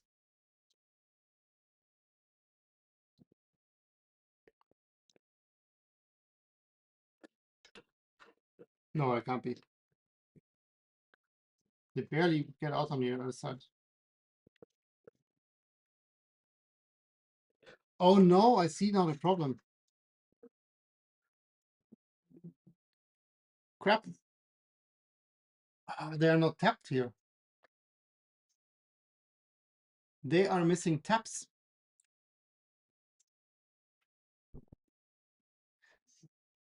And as I mentioned, my M5 tab is not tapping well. Sheet.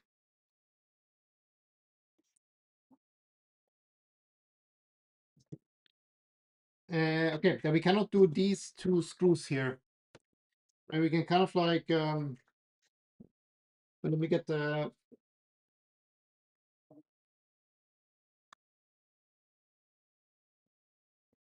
thread lock off. Oh, shit, I totally missed that. Like, I thought I checked all the extrusions. And if I would have an M5 tab, I should have gotten one by now. This would not be a big deal.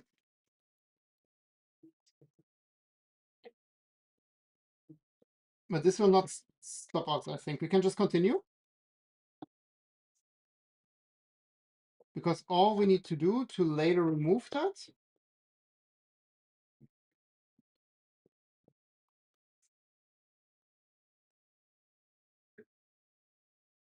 is to remove these 4 screws here. Loki's not trying to help. No, he was like sleeping on his new cat tree for like hours. It's like his new favorite spot. And now he woke up and I mean, now he's doing whatever this is. I don't know what, I mean, he sees something. I don't see anything. Oop.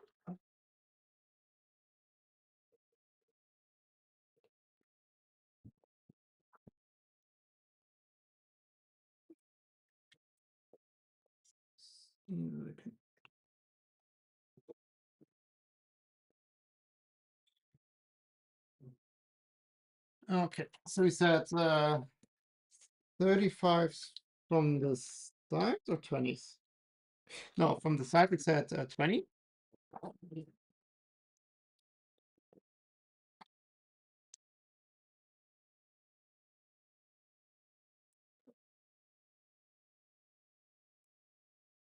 And then the 35 we roll. Perfect.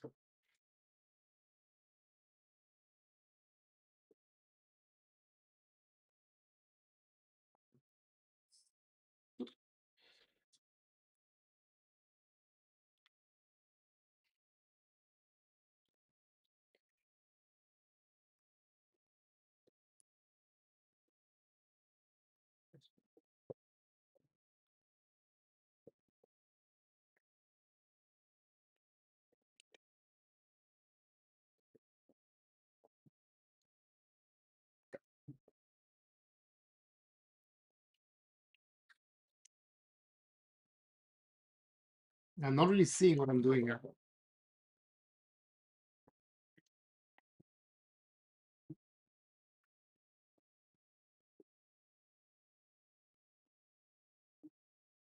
Here we go.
Okay.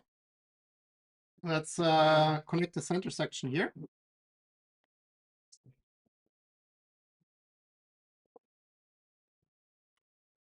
I will have to remove then the 2 screws here as well to like disconnect that to tap these. Man, it's annoying. But the M5 tap, I'm actually glad I didn't tap it because if I would have ruined one of these, it would have been a lot worse than like ruining this optional 2020 extrusion. So I'm glad I didn't see that I had to tap them. It most likely worked out in a good way. And I have a hardware store which sells taps across the street, basically. So I'll just jump over there tomorrow morning and quickly do that.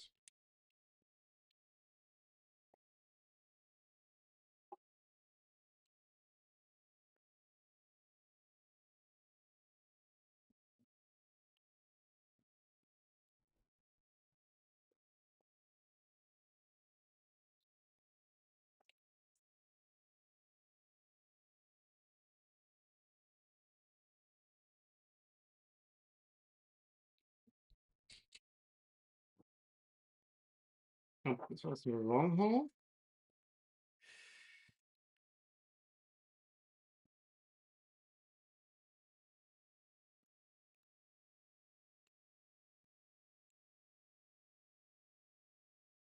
I actually have to order more of these screws because we use the same ones also in the enclosure, although in the half-height configuration. So we need only 4 screws. But still, it means we need 16, and I'm not having 16.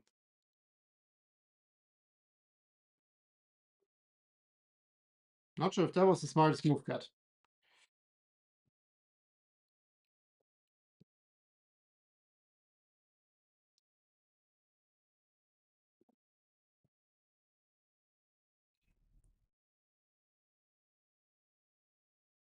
Hey, Steve, welcome.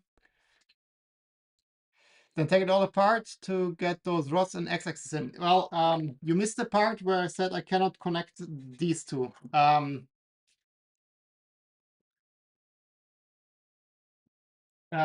These ends here are not tapped. That's something I missed. So we can only preliminarily connect that because I have to tap that anyways. And yeah, then we connect the rods. But if I now put the rods in, I'm not quite sure how easy it is to get the rods out again. So I prefer to do the rods when it's all final, so to say.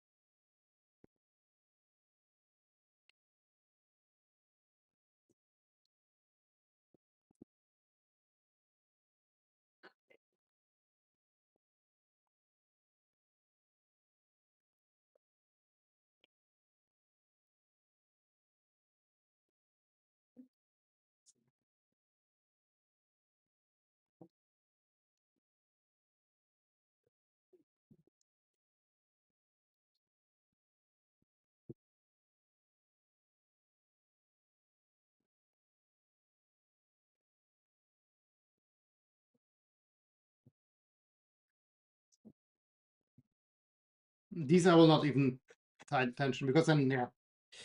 Now this is basically as far as we get with this frame.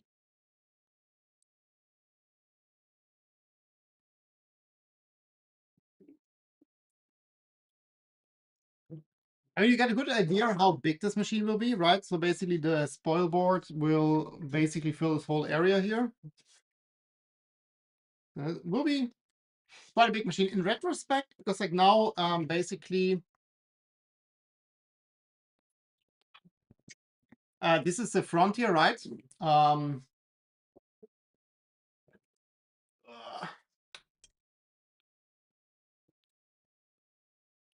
this is the front. In retrospect, I think I should have rotated the machine like 90 degrees to basically have the x-axis go like this. Because like then it's a little bit easier from a case perspective to like enclose it because like you have more access to the area. But hey, Beck, sorry if I missed any questions. No, you didn't miss any questions, but you missed the disaster of the day. Well, it's not a disaster, but um, these extrusions do not have M5 tabs here on the end. I missed that. But that most likely was very lucky of me because the M5 tab I had, I mentioned in the beginning, right? I was tapping this one here, and it completely like messed up the tap and made it 5 millimeter hole basically. So I had to tap this one in M6, which then the screw don't fit.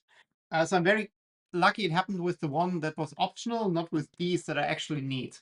So tomorrow, because I totally forgot to buy an M5 tap, so I don't have an M5 tap here right now. So tomorrow morning I quickly buy an M5 tap and tap those. So what we can do is we can put in the rods, right? We can just not fix it on the back, but we can put in the rods.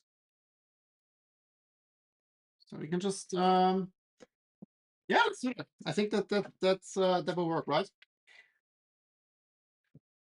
If we now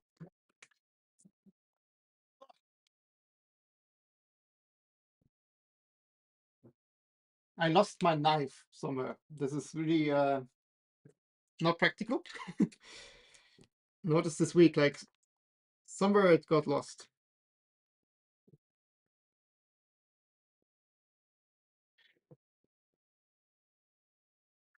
So if we now just put the rods in the front, we can already put this part on.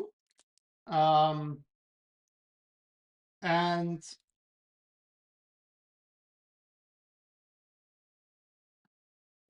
I'm just not sure if it makes strategic sense to do it now.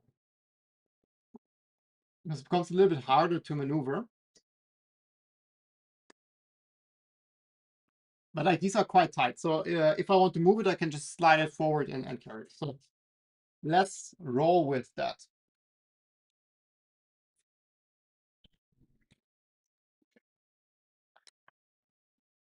I will just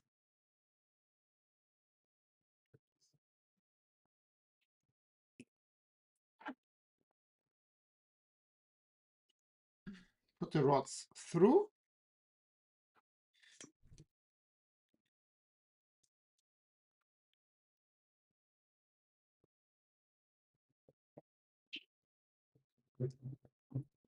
Wait, this is a bit, this one is tension.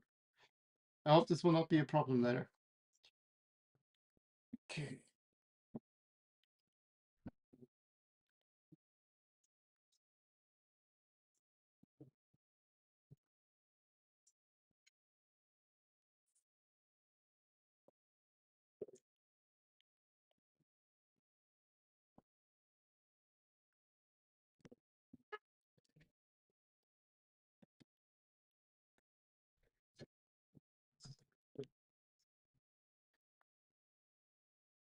You can still save with the helical. Yeah, I thought about that, but then I have to order that.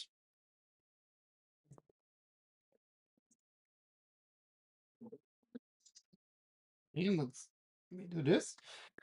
Let me just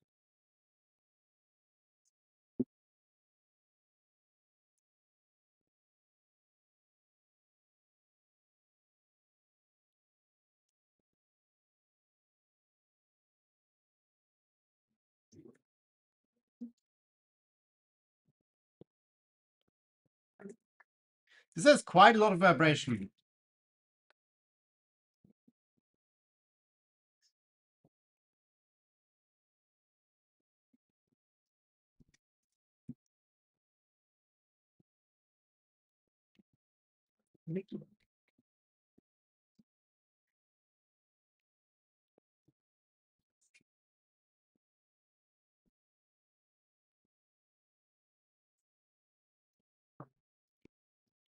I moved it in and out 50 times. These were not the smartest choice here.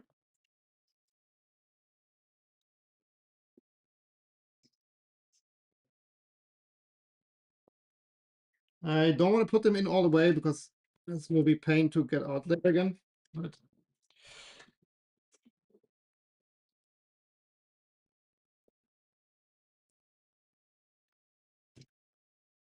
just want to get them in a little bit.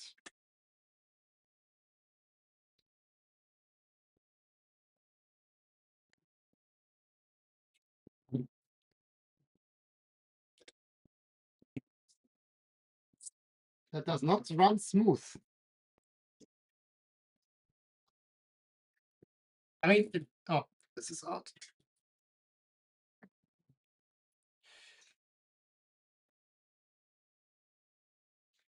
There's no little bit with press fit. One of the rod was a bit too loose in one hole, but some plumber's thread tape was the quick fix. Yeah, this one is also seems a little bit loose here because this slips out. But like my main problem is like there's lots of vibration like when this moves. Like this is like nice. This is like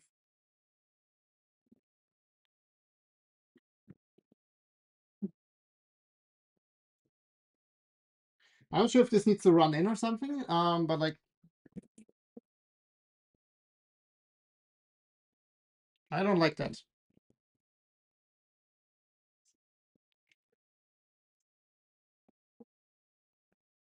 I don't like that. The frame should be square. I mean, like the parts are exact. I checked that.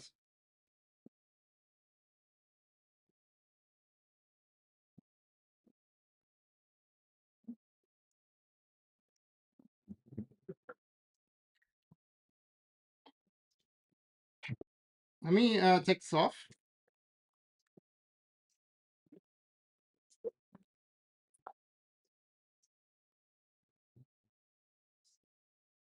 Ah, give me a rod, please.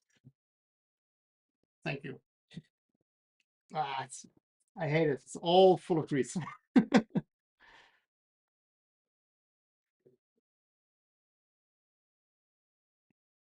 Let's just do a quick check here.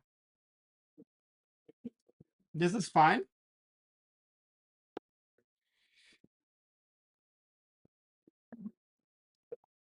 This one has quite a lot of vibration. I think it's just like because the two bearings are maybe not 1000% parallel. This works quite okay.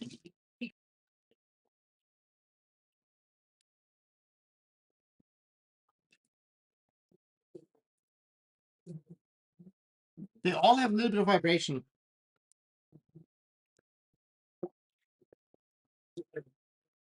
But this one is the troublemaker.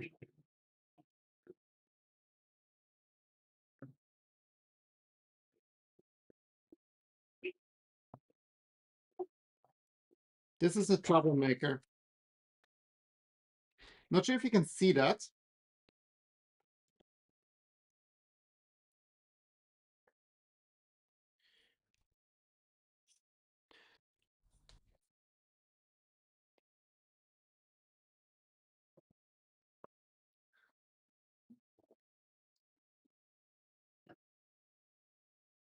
If you look at this line here, I made with the Sharpie.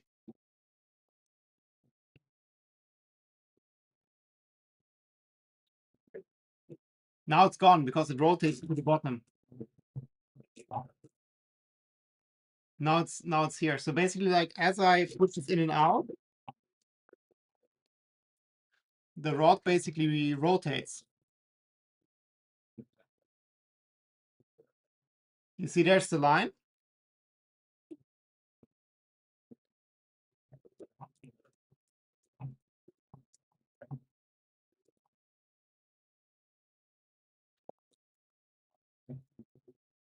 So I think this is a problem because like when I move this rod, like it wants to rotate basically.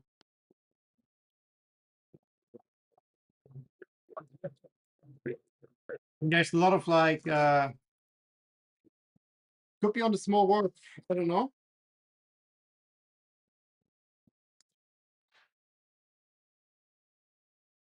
But yeah, that's how it feels like. I mean, what we could try, and that's maybe like a bit of like madness. If it's from the warp, what we can try is like to heat the part a little bit. Ah. Maybe if we heat this XY joint a little bit. The warping was very minimal. I did not expect this to be a problem, to be honest.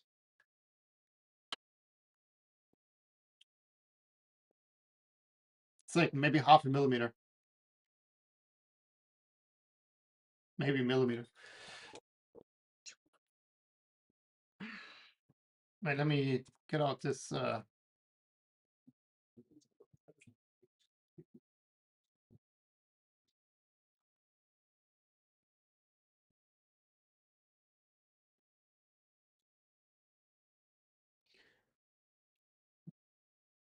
But I think I tested it before. It was kind of okay.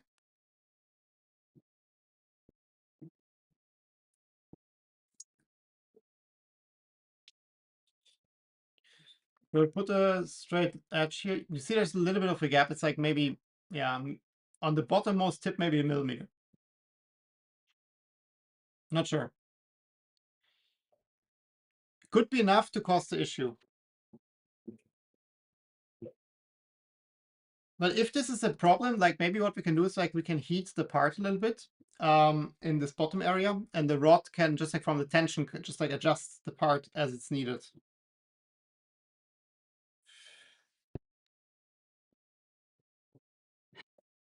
And the other one runs better. Ah, everything I touch now is grease.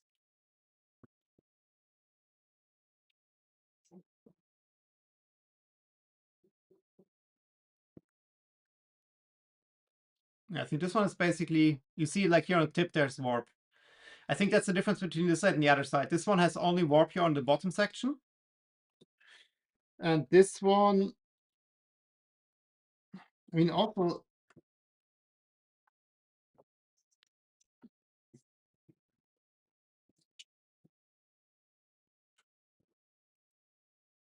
this is PLA. Not sure if we can position.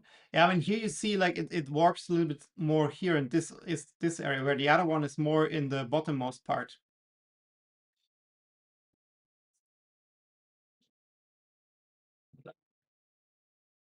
Because this runs okay. I think also this one runs. This runs worse than this one.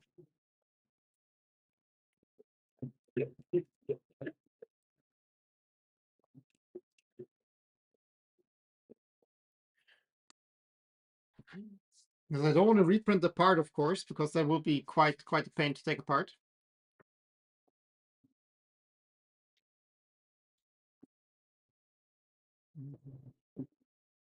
Let me quickly wash my hands. It's full of grease. 1 second.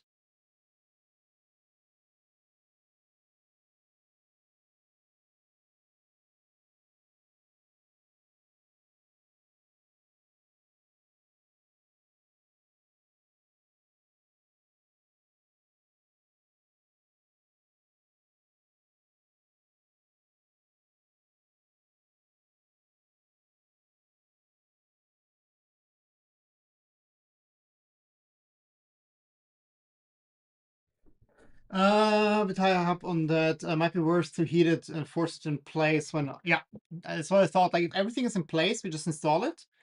And then just use the heat gun with like 40, 50, 60 degrees.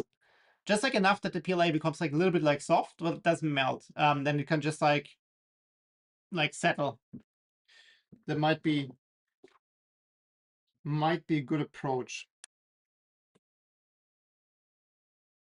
Let's see. Maybe also later on, because now it's a problem if I move it really quick, right? But the CNC will never move that quick. So potentially this is also okay-ish as it is. I had the long-term plan to remove these parts anyways. Not remove, like replace them anyways. Because I potentially wanted to have this as an aluminium part. Let's see. I can also reprint them. Like, it's just like it will be like a bit of a shit show of getting the bearings out, but I think I actually have enough bearings to just leave that in place and make a new one. But yeah. Let me see.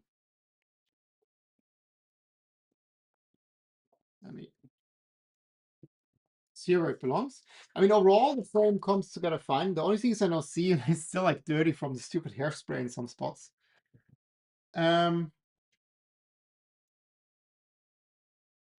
Yes, but then let's do the following.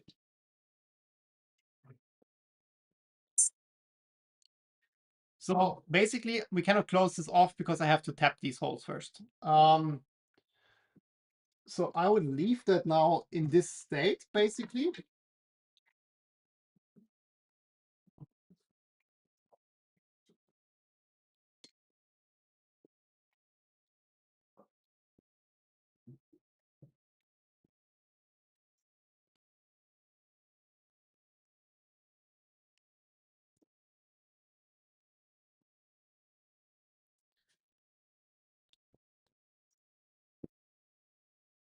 Also getting these rods in, this will be interesting. Like there's a lot of friction there, which is exactly what it's supposed to be, but will be fun. Oh, or maybe I'm just hitting on the extrusion. Yeah.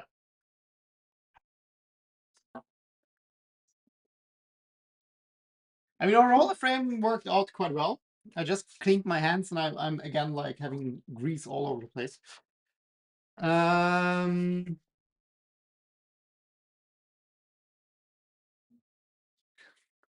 Sitting here with M1.6 screws and headset. If I had $1 for every time I slip out of my fingers, 1.6 is tiny.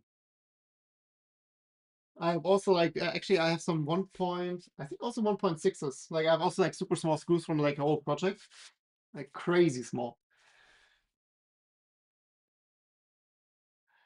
The heat is more even in an oven than with the heat gun. Yes, but I don't have an oven big enough to place it, right? Because I have to place it. I mean, it's worth a try. Maybe Ravenkeeper, what's your take on that, right? Because I can remove the problematic side.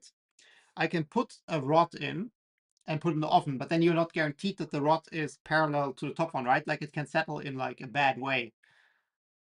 So I think if I want to heat that, I have to do it on the rod, like on the frame, because then it's guaranteed that like when it settles in a place that it's like okay. Mm, and cake tomorrow, yes. I had cake today actually. We had cake in the office. Loki, what do you think?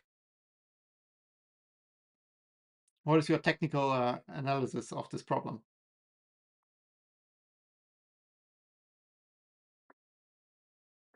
No comment.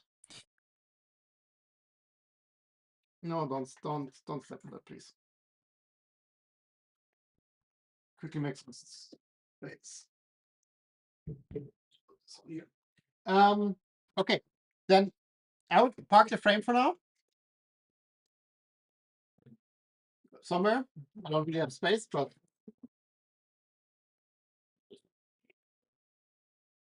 we'll park it here. And then what we can do in the meantime is we can install the drag chain here and can route the cables. Because this is kind of like now a unit we can install. We'll do it with on a frame so it forms to that. Or get PCBWay to sponsor you and get alu milled or printed. That's the master plan. No, but like seriously, like I planned on replacing these two parts with aluminum parts, just like from a I don't know, like 12mm aluminum plate or something.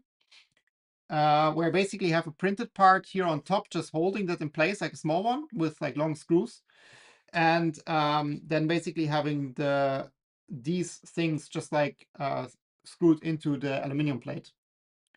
Hairdryer is enough for PLA. Yeah, it might be.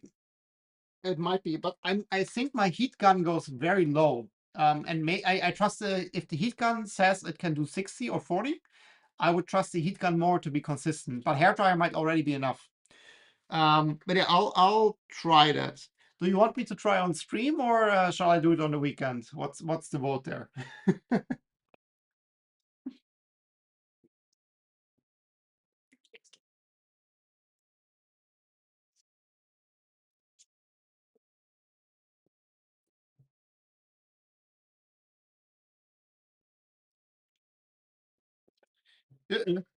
I think my chain is bending the wrong side.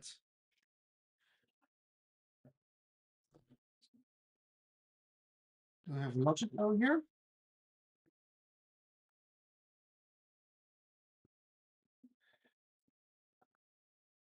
Or at least the end part is wrong.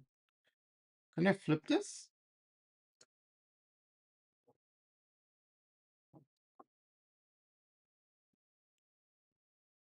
Yes. Problem solved.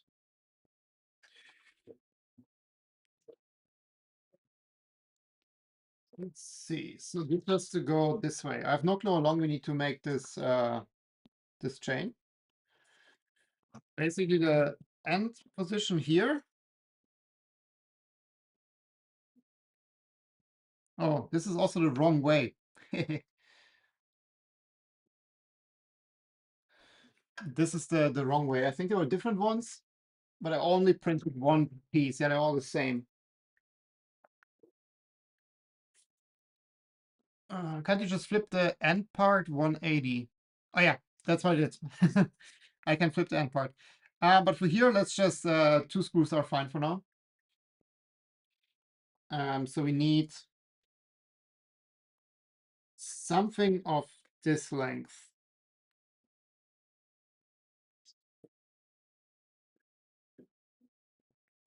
Can I manage without a screwdriver? I can't.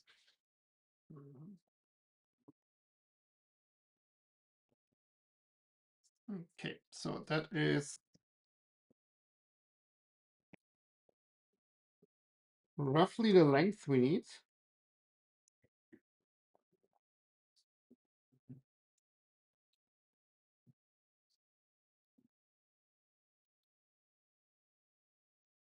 Yeah, that's perfect. So then basically for now, I will reprint this part.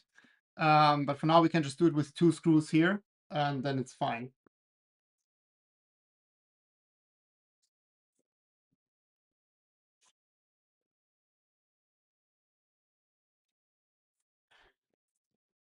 Let me quickly check if these are correct or if I have to print more.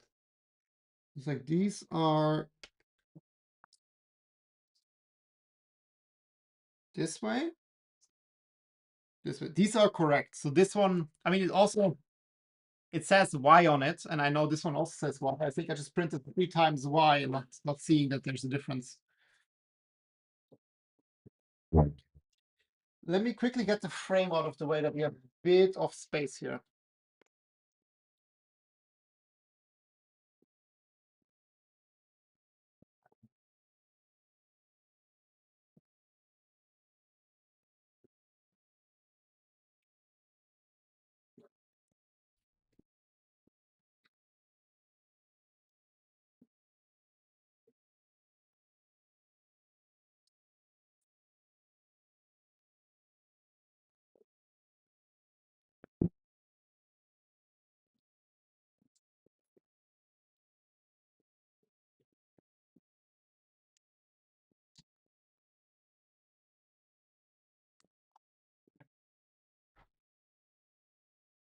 The red part held with 2 screws, just flip that. I can't flip that. There's a direction to that. I mean, I can see if I can flip it.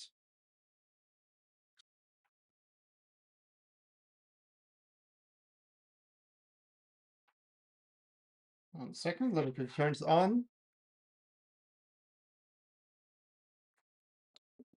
So you have to remove this part now anyways.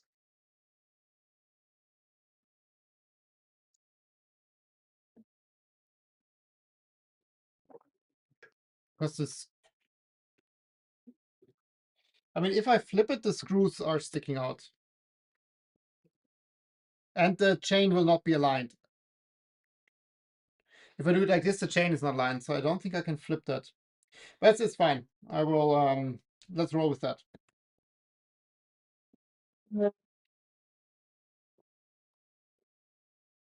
I'm really low on those now. The new ones should arrive tomorrow or Monday.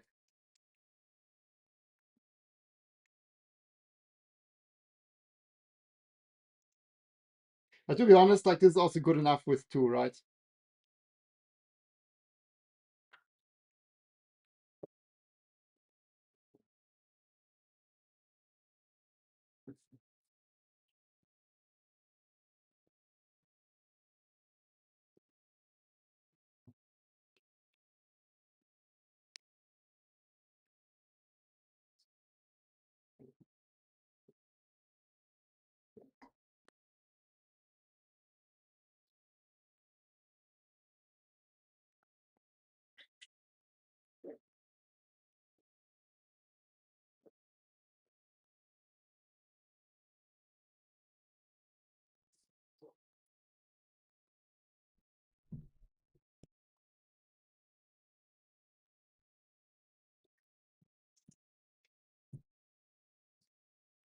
Not like this will go anywhere like this. So it's more like a visual.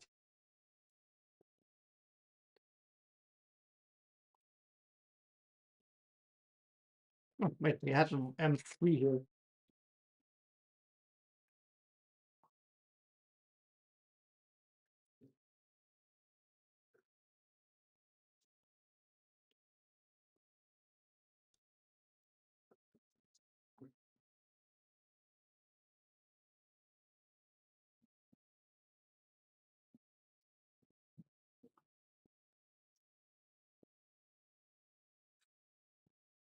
Perfect. I mean, smart person, I would have first put in the cable, maybe. Let me see if I'm not in the mood of opening the whole chain.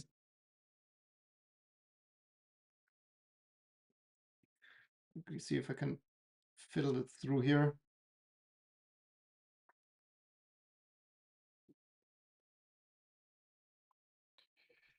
Not sure if this is faster than not opening the chain.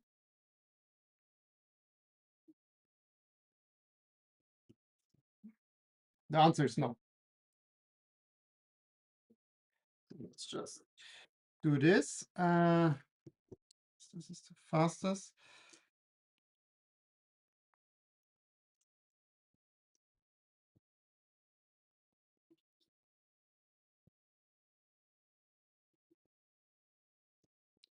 And then maybe while we're doing that, we can also already do the stepper motor cable.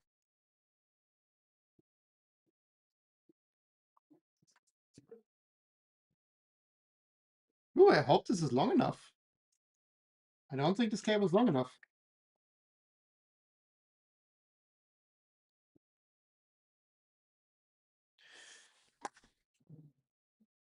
Because this not only has to go through here, right? This also has to now go down here and go. This is definitely not long enough. I underestimated my cable length here. Then I think what we need to do is like we have to extend that somewhere here where it's not moving. Because like getting this out here is quite a pain. So we have to extend this cable here. Oh, it sucks. But then I'm not going to do the stepper motor cable because I will want to wait and see how long the whole cable run should be at the end. I mean, I also don't have too much of this cable left actually now looking at this. It's like this needs to be here, goes here, goes here, goes down. And then it still needs like one. Yeah, like this cable is just basically enough for this one stepper here.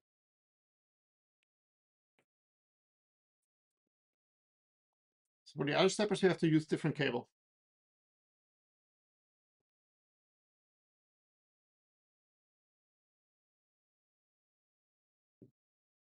Okay.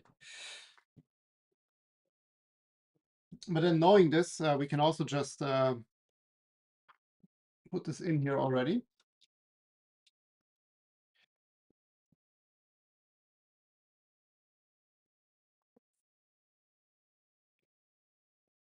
And then we are done with this part.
So it's quite an okay length.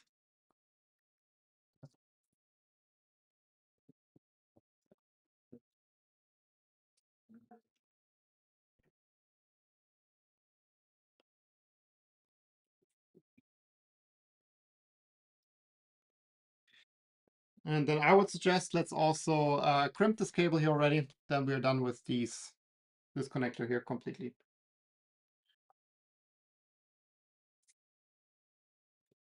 And on this side, we can just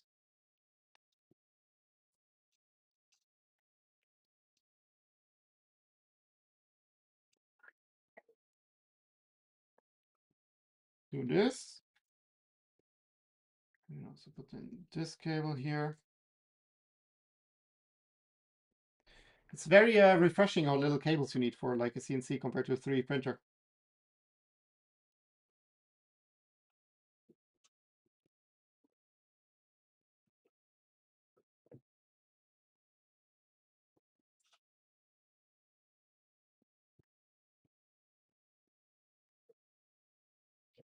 We have all the cables parked.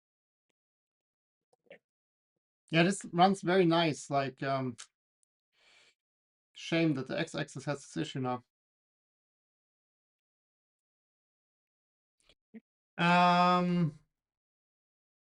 Loctite and send it. Solder on longer at the XY chain point. Yeah, exactly. I would somewhere here I would do that. Potentially we can also we can have a JST plug here, right? Like we don't have to solder. I can have a JST plug here and just super glue the JST plug down here. That's also an option. But yeah, somewhere here where like there's not too much movement.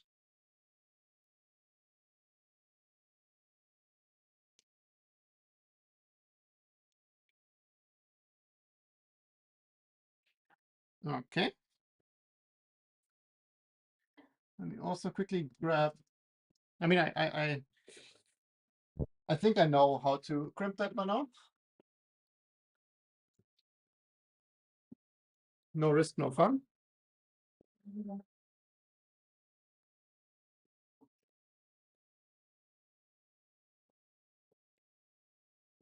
Where are so this plug? Oh, it's a small one. This one? Where are you hiding? Oh, here. In plain sight. Ooh, I also have to order those. I'm running out of everything slowly.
This is wrong size. Oh, it's kind of fun.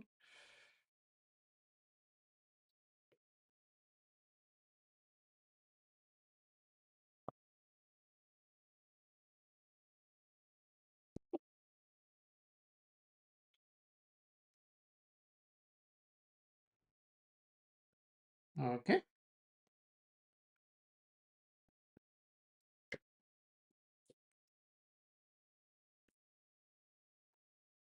Direction doesn't really matter for us. We can fix it later in software. Only important part is that the center two are overcross.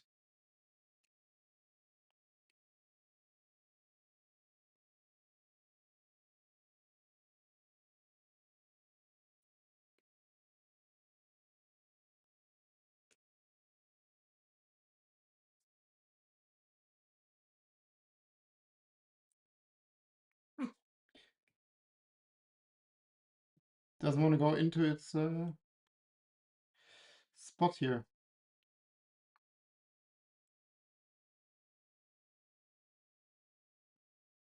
What's the problem? Now you're in. And then the center two are over cross. So this one goes to the opposite side center.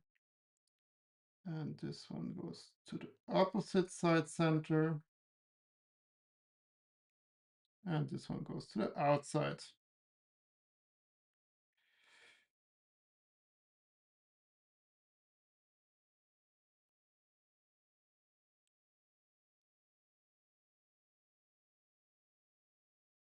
So it's basically like the outside goes to the outside, outside goes to the outside, and the center ones are over cross.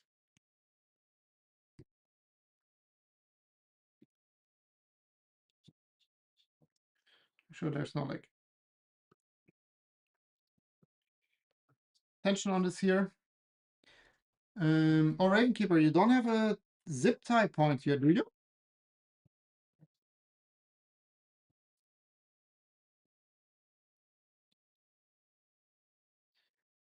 Don't see a spot to like zip tie those down. That would be good here.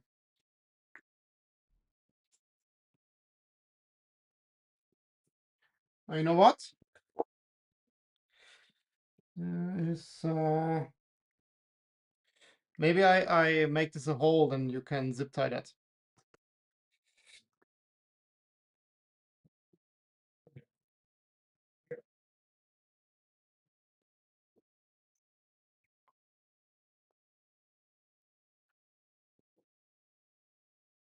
Yeah, maybe I modify these like red parts a little bit to have like a small zip tie spot there. Also missing here now that I think about it. All right. So technically what we can also do already, I don't think there's anything stopping us from installing the stepper motor here, right?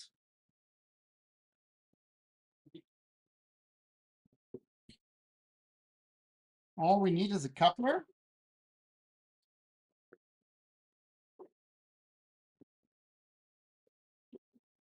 And the stepper motor.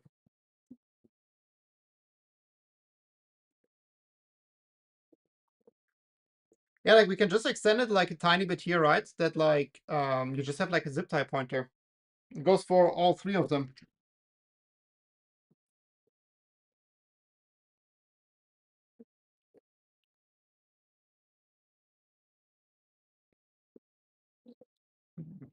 See, so this is the only so here we have, oh no, that's a lie, we have the big motors, and there's also the small motors, the 34s and the 40s.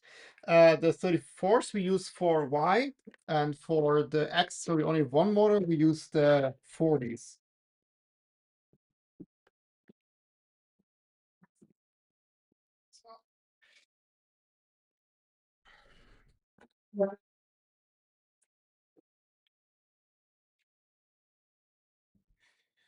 Let's get this fully out of the way here.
Ah, this is our heat screw.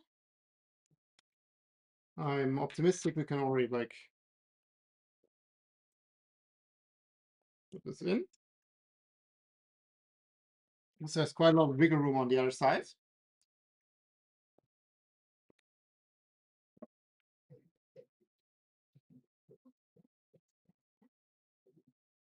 The shaft here is relatively long, so I hope this is as deep as the lead screw goes. There's a small risk I have to cut a little bit more of the lead screw.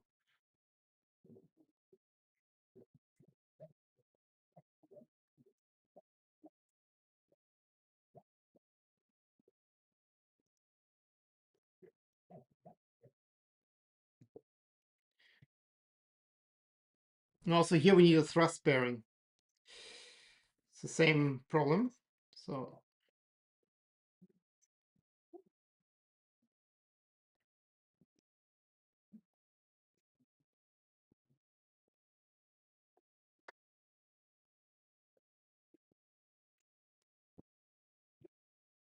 yeah, long enough, perfect. Or short enough. It's connected here. It goes in.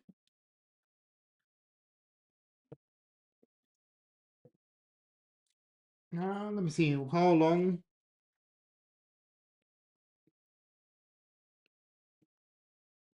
Not very long. Let me see if M38 is okay for you.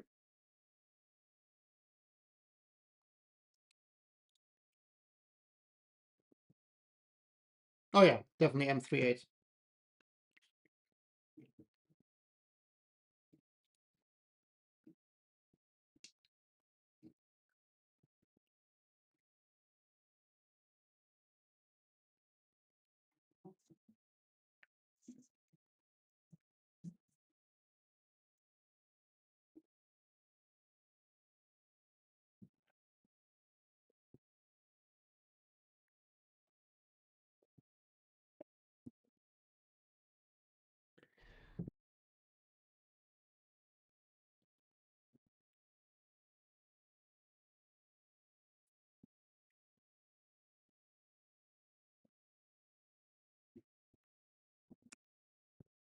And where's the last? Oh, yeah, I think this motor will have 3 screws. Because this is under the extrusion. Yeah, I don't really get to there. But yeah, 3 screws for the motor is plenty. This is fine.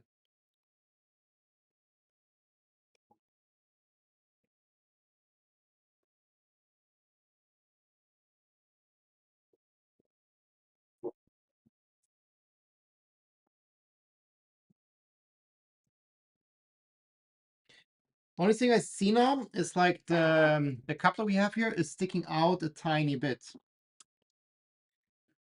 And so I think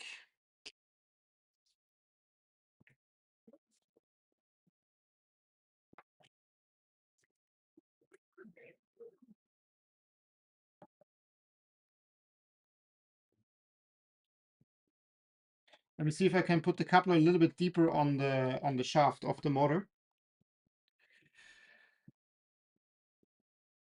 Got my thrust bearings. I actually have them here. I just did not do anything with them yet. When you sit the X assembly down, is it flat or rocking? It's a tiny bit rocking, but I don't trust my table here.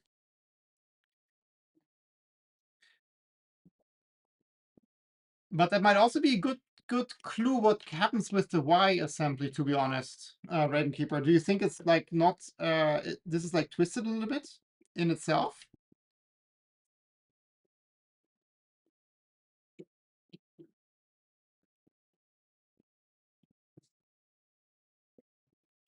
So basically my idea is to just put this little bit lower on the motor shaft.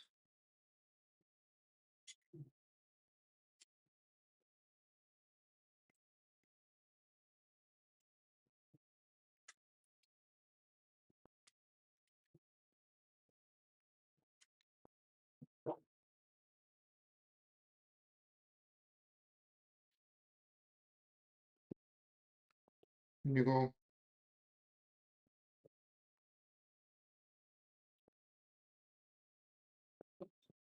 Yeah, something like this.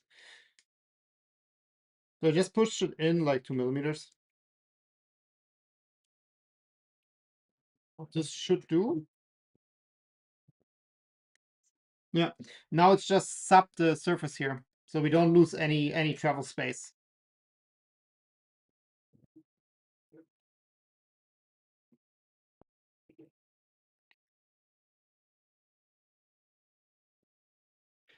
We'll loosen up the X2020 and use a flat surface. Yeah, that's a good idea.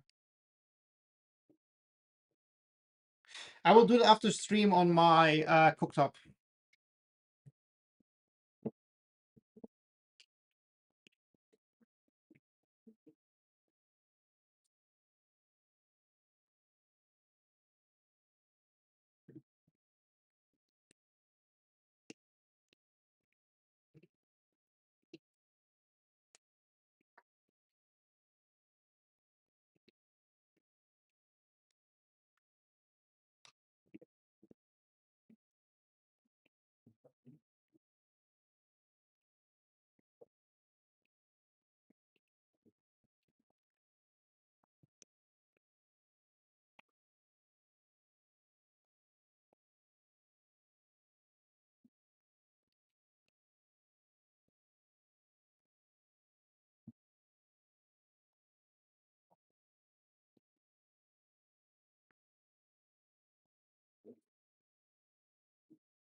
Okay. What we can do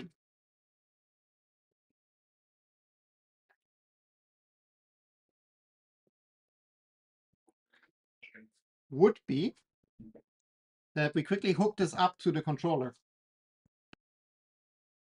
We can see it move. Yeah, you can twist it a little bit. Now the rocking is already gone. So I think like on the frame, it will like self-adjust a little bit, Ravenkeeper. The grab screw is thread locked. The grab screw is thread locked. Oh, by the way, Ravenkeeper, I think you missed that before. Oh, it's binding a little bit at the end here.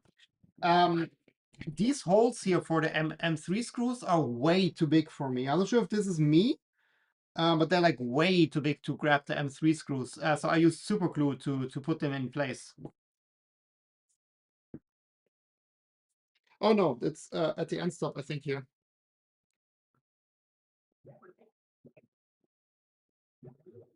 No, it's binding at the end.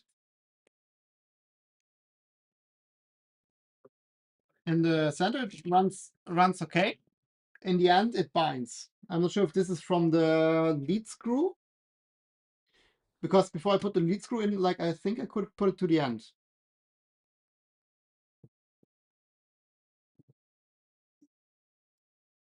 That's also something we need to check out. But yeah, what we can do is like the only thing we need to do, if we crimp quickly the connector on this cable, we can plug everything in.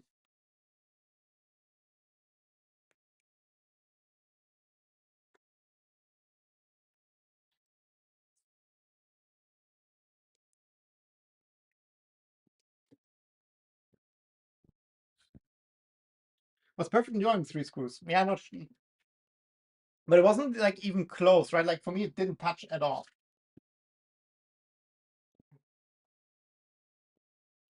But I'm not sure if this is a me or a you problem. It's most likely a me problem. But I also didn't check and cut what the diameter is, to be honest. Let me quickly do that. So the diameter of this hole is for me 3.2 millimeters, Ravenkeeper, 3.2 millimeters. So then it's a you problem.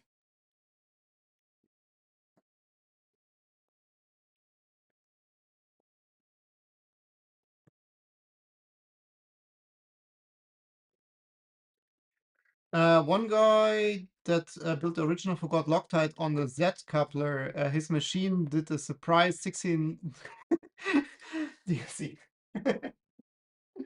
Well, um, that sounds like he hopefully didn't have anything under the spoil board.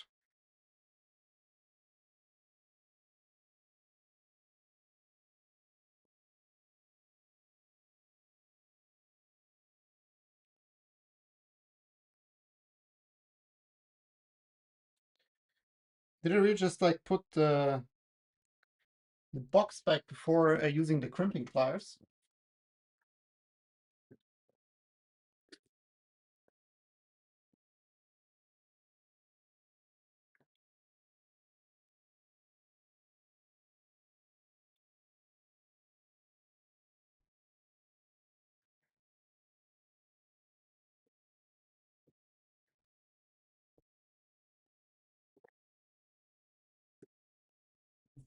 But yeah, the X-axis we have to partially disassemble anyways again, right? Like because of the I mean, like because of thrust bearing. I just need to figure out because I need to print like a spacing cylinder, and I wasn't sure yet like what the dimensions of that would be.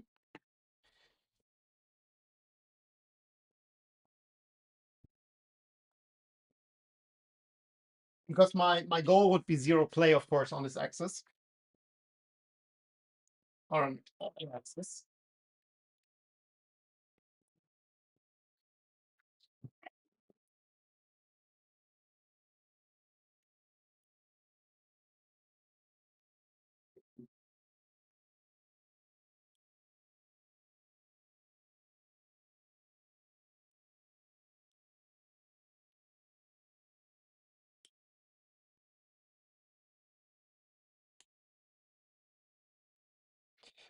Okay, I'm not quite sure which axis is which. Let's see. So for motor cables,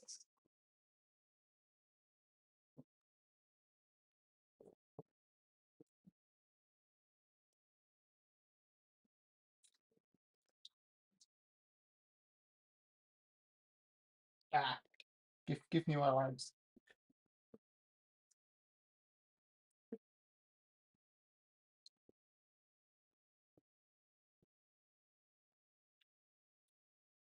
So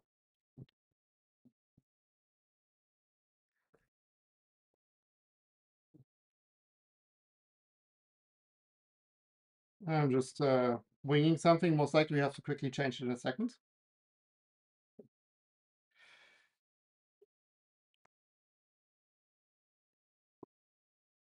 Maybe let's first. Man, I saw stuff flying around here today.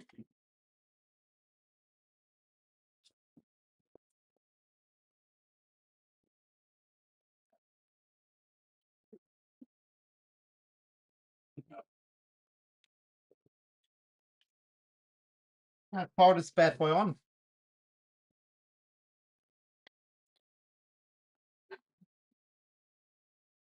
Set that on the back. Yeah. Oh no, it has to. It has to stand. So we have to do it like this. And there's two end stop wires. Now we also need to connect.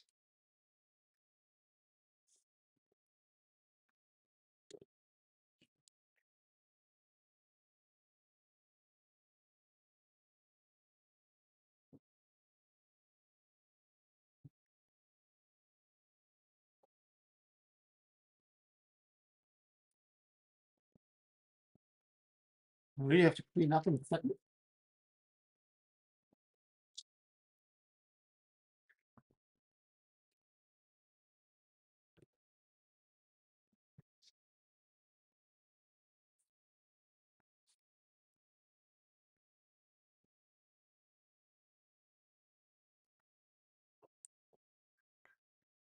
So this works.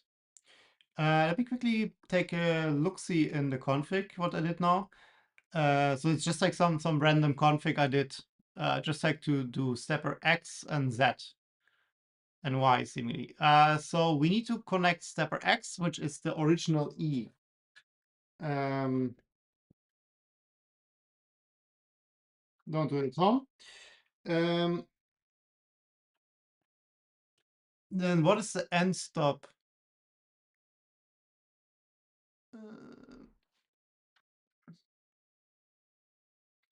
PA4. This question was PA4.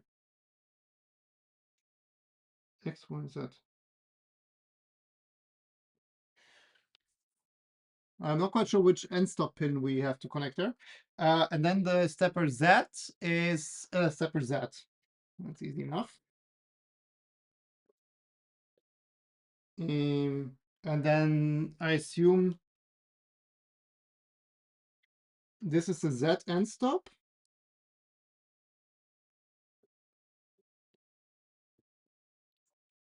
But God knows which of these end stops.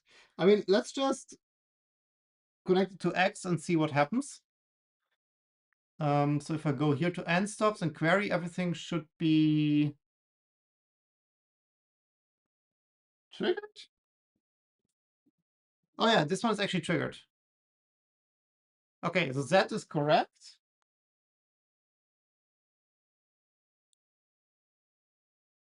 End stop Y1. So this was the wrong one.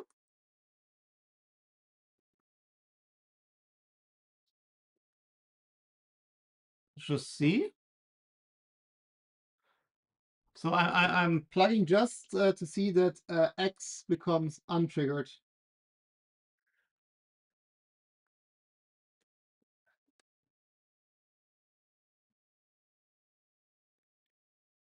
Assume this is Y, yeah. Which plug could be? Ravenkeeper, do you know this? I think this is your config. Worst part was this Theodore Dremel made the cut and didn't I? An emergency kill switch. Yeah, I actually plan on having like so this is like electronics box here, right? And I will have like a controller box, like a controller with a screen, and I want to have an emergency stop on that one. Good Lord, I have no clue which one is the end stop. But we will just switch the Y1 end stop PA5 with PA4, and then like we call it A for now. End stop pin PA5. So I just swapped the two, and then later we need to figure out which end stop is which. So now we should see X and Z open. That means if I now home Z, it should move up. You see, this is working. Now I can move Z down. You'll see more of it if I put it more like this. This works pretty well. Let's see what our brand new X-axis is doing. Let me just one last check before we do that. So now it should be triggered. Yeah, so the end stop triggers. And I'm not quite sure in which direction this will home. So I will have the hand on my emergency.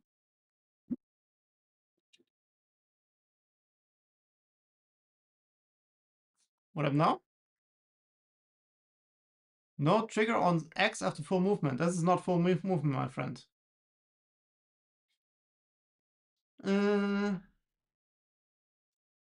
X, X, X, X.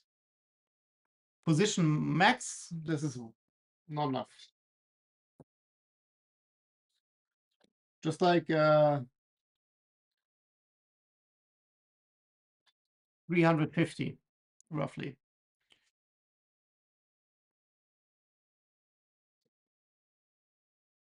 I will figure this out later.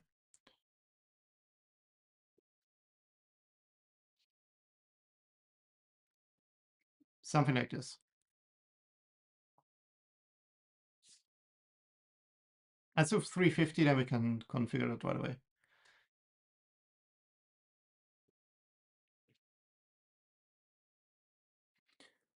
Position and stop. Oh, what do we have here? Homing speed, position max, position and stop. 0. What a problem? Invalid homing positive tier, position and stop. Homing positive. This is false.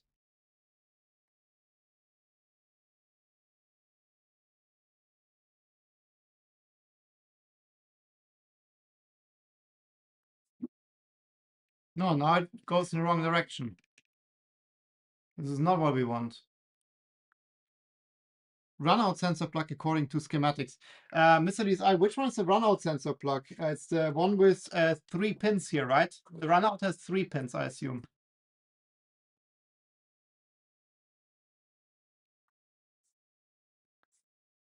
So this is true, but what is then your homing speed, end stop pin, position min, position max, end stop? What is the problem here?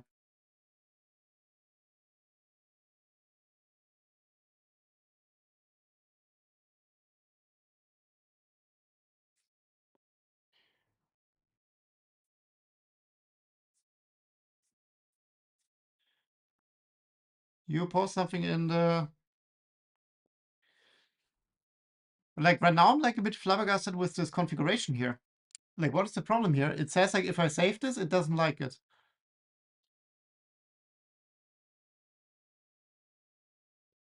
Invalid homing positive to your position end stop.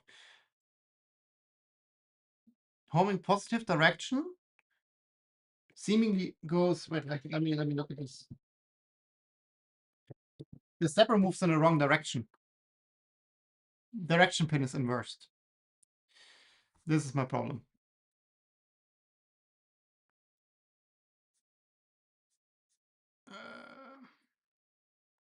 You have it. Yeah, exactly. It's a 3-pin connector. Oh, yeah. Now we can also invert the positive tier here. And now it should work. Yeah. Thank you, Ravenkeeper, for this very informative picture. Then you should do false. Yeah. I'm a little slow today.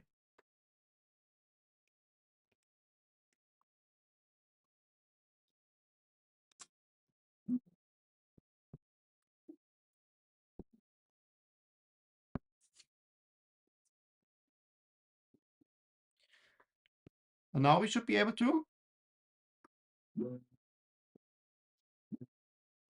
Oh, the rotation distance is fully off. This is not the correct rotation distance.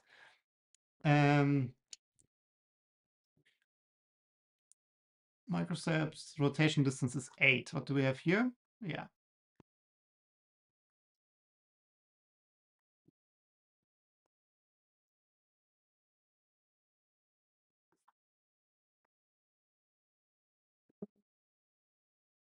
Wow, now it's way too fast. 1 second. Max Z velocity. Max velocity. I think 25 is a fairly nice number here. Maybe let's do 35 because we're nice.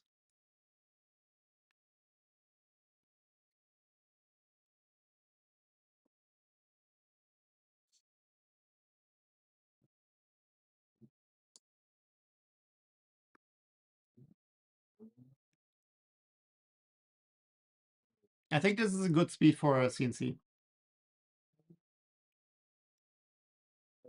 I don't think a lot faster we will need.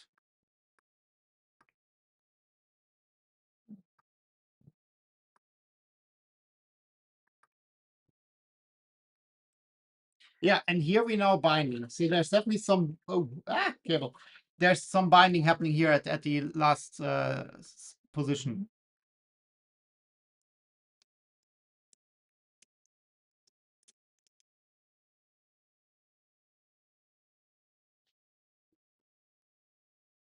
You didn't retract, my friend.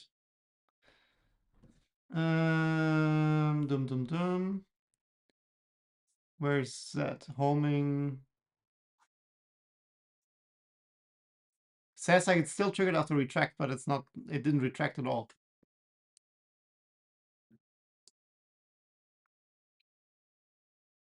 Maybe the homing speed is a bit high. Homing speed 70. Yeah, let's maybe not do that.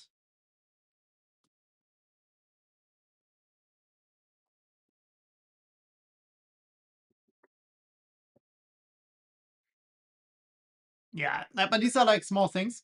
The only thing that concerns me a bit is like that we have binding on this end here.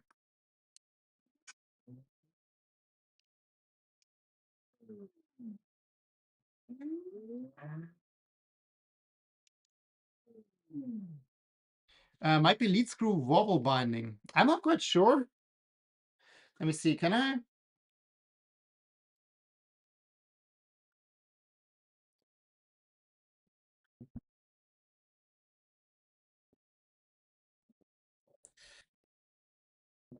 Yeah, it's like a tuning issue. One second. Up. Whoop.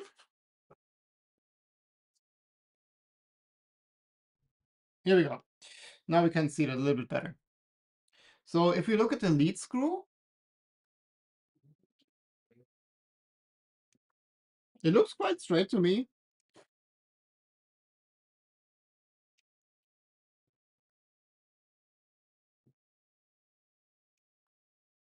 Yeah, that now also works.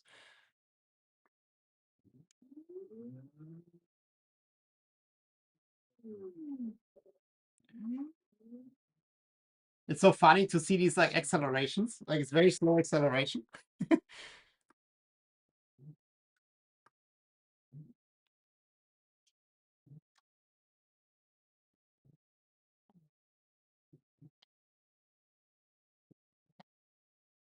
Yeah, now it binds in the last. Like to be honest, this is not the worst that can happen. Yeah, it really binds on the last centimeter.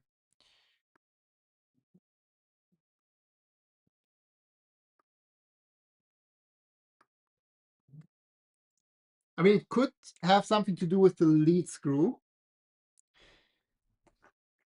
And the only way to find out is basically to remove the lead screw, right, and see if you can go to the end. But I think we could, because I flipped it over, right? And I moved it to the end when I pressed on this side. So I'm fairly certain this is something with the lead screw. I mean, it could also be that my mount is not center or something.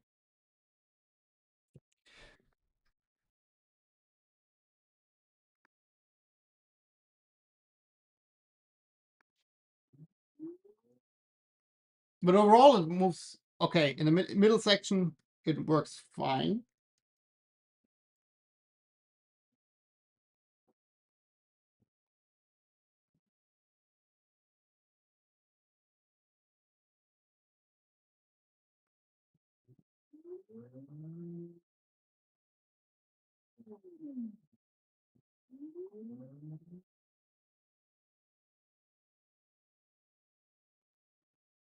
Yeah, and here it binds. Like it's really like, I mean, you don't see on camera, but there's like,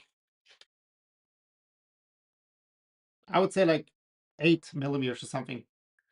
So I'm not sure, Ravenkeeper, if I can actually like go this close in this direction on the end. Try losing lead nut a little bit. Yeah, we can. We can do that.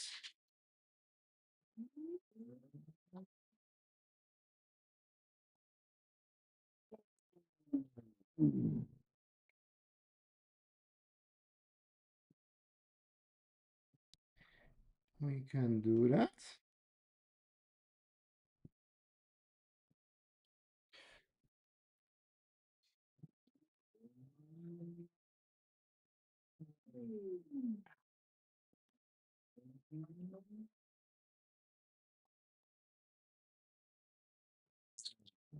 Yep, that helped. Let me see if I have backlash now.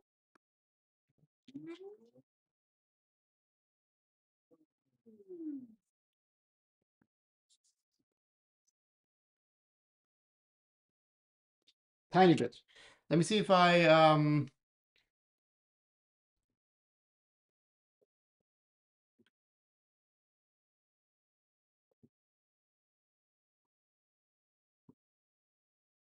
Because if I now tighten the other side the same amount, like potentially we have a winner.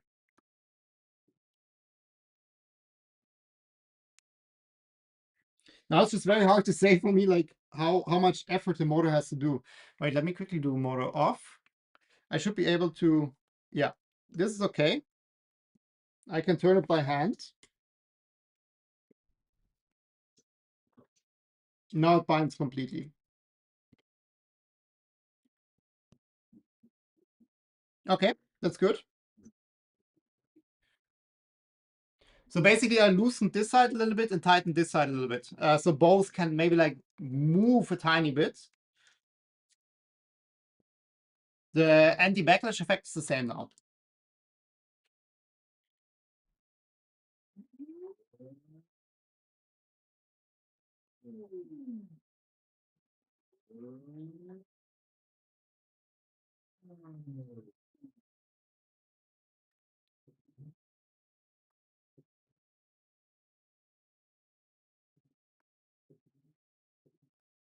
I'm just trying to quickly find the max position. So it's 262.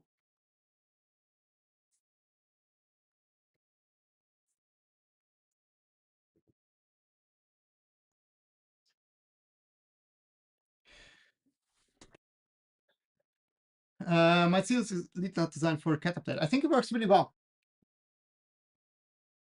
The only thing is like you missed it, but like these heatset inserts are a bit of a pain. And you have to have a file. I'll show you in a second what I mean.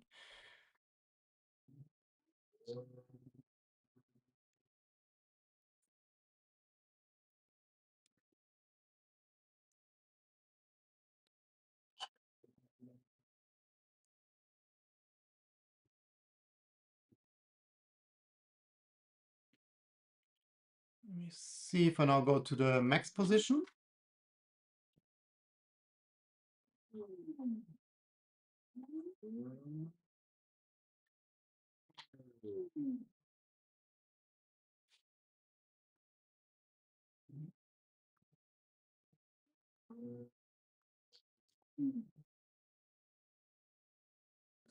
Yeah, perfect. So now this is the max position. It didn't like stall now, so it will not lose steps. Also, just for completeness.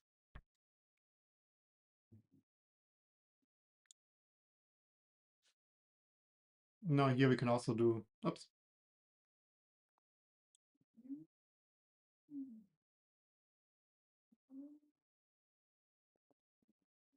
We didn't set a max there yet. So this now drove in the end, but like this is fine. Cool. I mean, this is like, it makes me very happy because this works really well so far. But then let me quickly shut this down. Ravenkeeper, I will show you what I mean with the thing I mentioned. 3, 2, 1.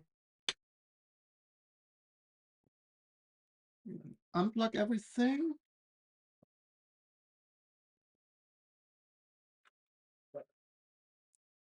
Let me show you. So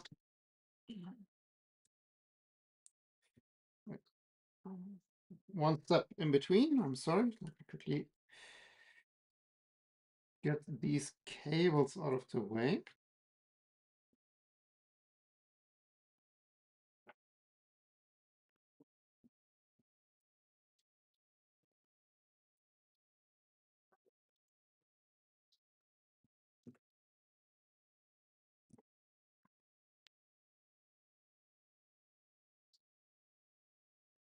The conflicts for original ones, so the max distance, and yeah, that's all off. I noticed.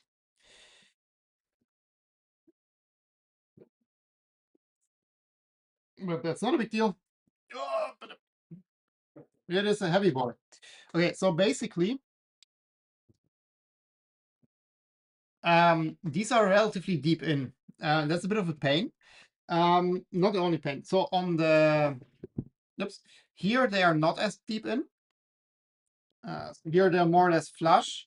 I would put them in a little bit deeper, like you just don't lose any travel space now, but like I think like 2 millimeter further in would be nice. But these are a little bit of a pain, like just to give you like an impression, like this is how deep they are. So they are just like very shitty to put the heatside inserts here, but it's not the main problem. Just like from geometry of that nut, right? The holes are very close to that center part here. So you always push a little bit of material into this rounding here, and then the nut doesn't fit. But you cannot really make the hole bigger because then you don't have space for the heatside inserts. So you need to have a file basically, and after you put the heatside inserts, you have to file a little bit the space here to make space again for the thick part of the nut. That because the thick part sits in here. It's just like it's very tight. It works, but you need to have a round file to free up that space here again. Okay. Happy that this stands on its own.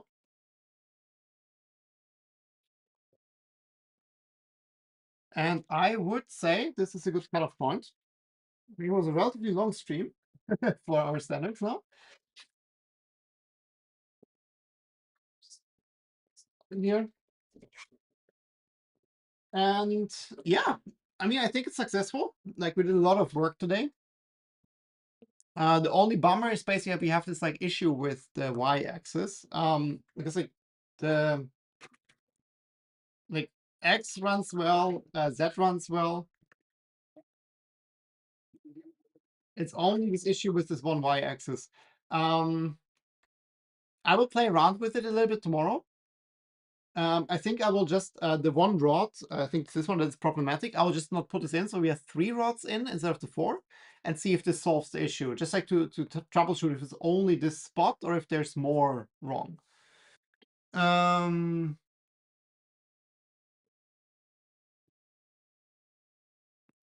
You could maybe rotate the heat at 90 and make a small cutter for soldering iron to fit in there without issues. I'll look into that. Yeah, I mean you can mess around with that.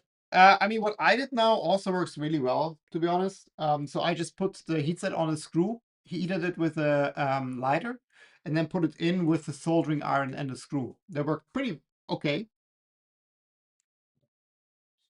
Yeah, I'm happy the lead screw is the correct length. And now I have the frame. I can also measure the length of the other lead screws.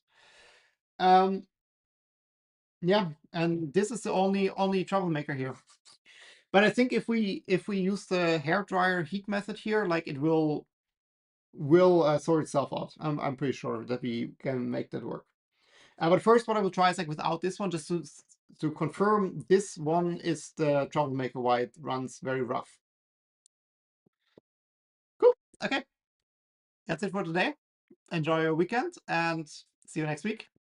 Bye.